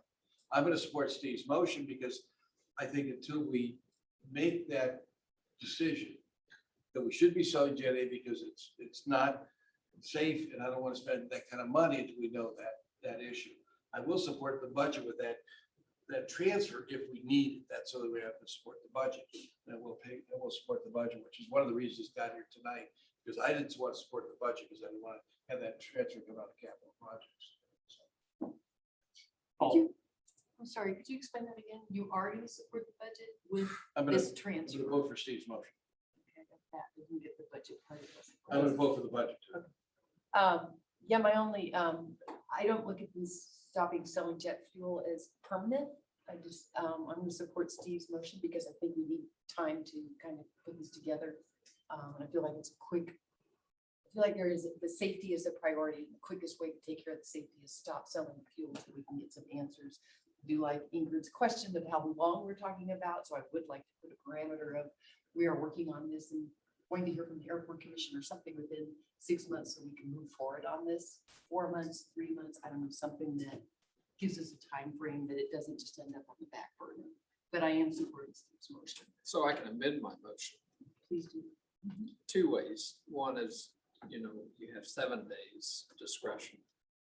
And we'd like to prepare some resolution with partners or the commission or whoever within 90 days.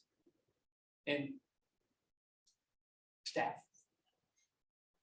Well, yeah, I'm pointing at staff. Okay. And staff. Okay. You know, the staff I thought was including the airport manager, you know, I mean, I think I'd like to hear from all these people. But I just, my final comment to that, my motion's amended. It's just not that important to be there 24 hours a day, 7 days a week selling Jet A. We never did till 3 years ago. He amended his second. Huh? I Charlie did. amended. Yeah, he amended his second. I think you can call the question. Shelley had a question.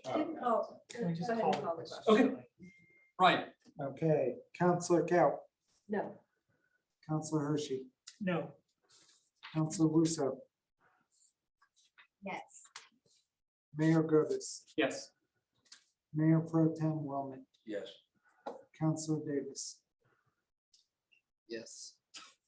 Counselor Stepp, Yes. passes 5-2.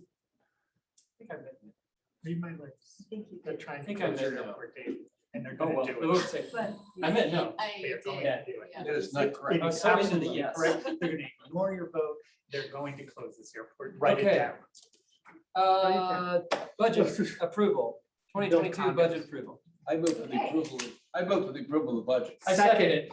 Oh, damn it, I didn't get a second. It's been moved by Charlie, seconded by Tony. Is there any public? No, I'm sorry, Deborah, I want to get. The public No, hearing good, has already good. occurred. Okay, Oh, good. Ryan, let's call the question. All right, Thank you, Mayor Pro David. Tem Wellman, Yes. Counselor Russo, Yes. Mayor Gurvis,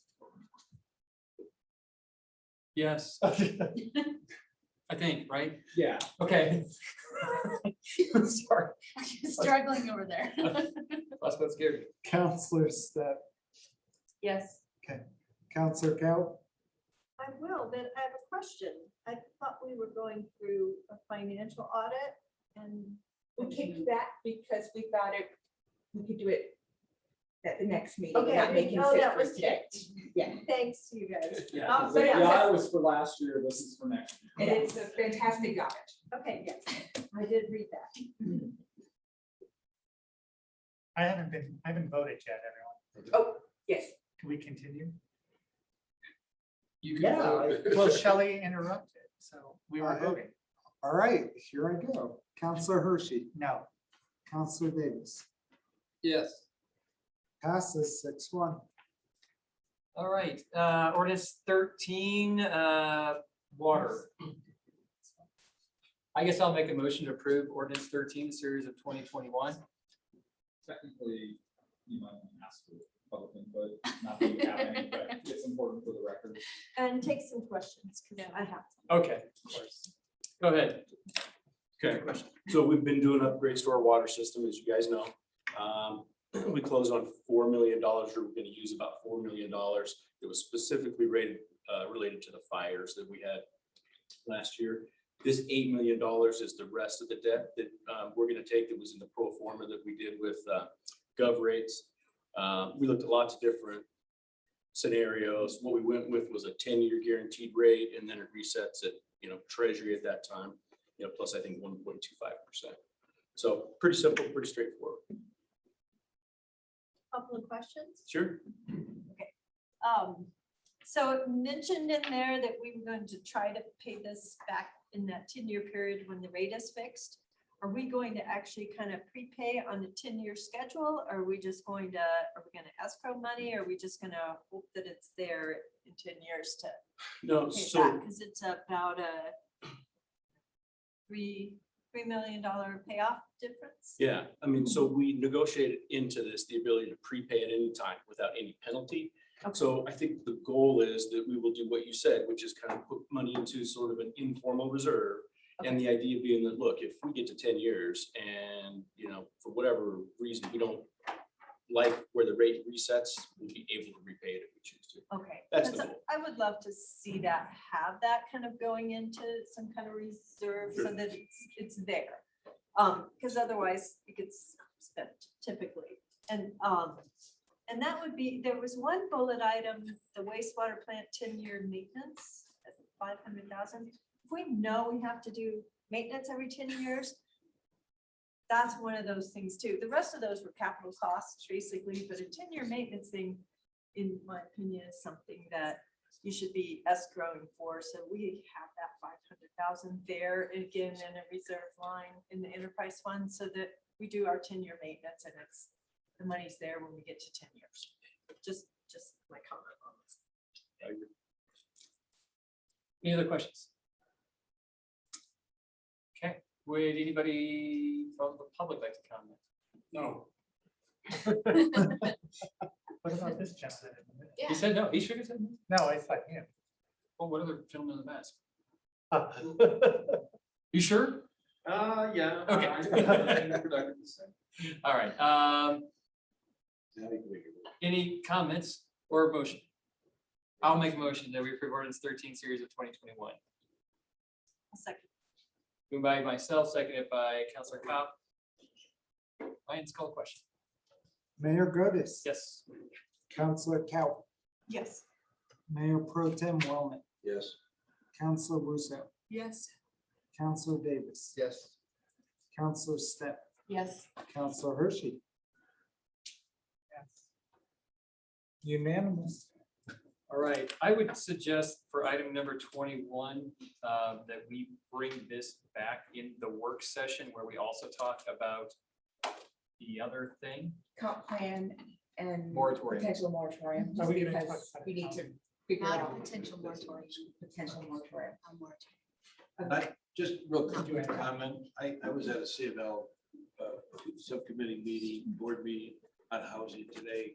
Got some information, Deborah's already reported, I got another piece, I'll get that out as well. I think it's all, I really learned a lot today, so I think it's really good information. Work houses that a housing strategy or housing plan. And I just had just a glance at it, I think it gives us some guidelines. I'm not sure that's the right way to go based on my conversation.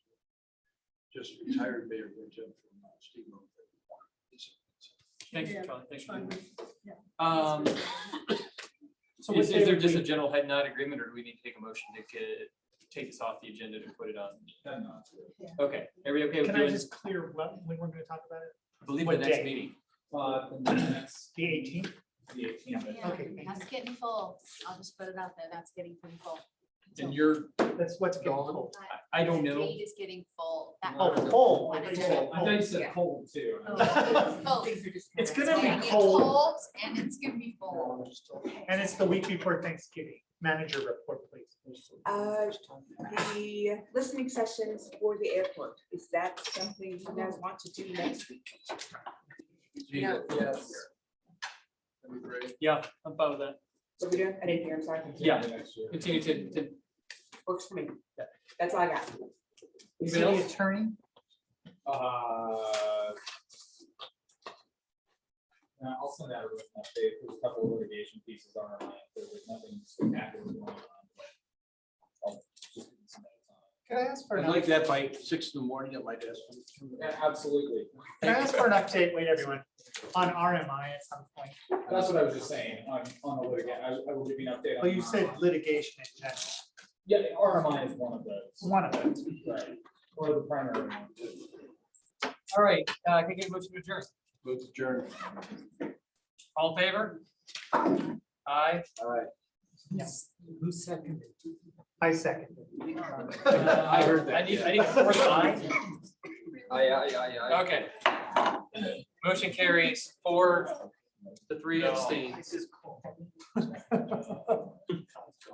You all get it, by the way. It's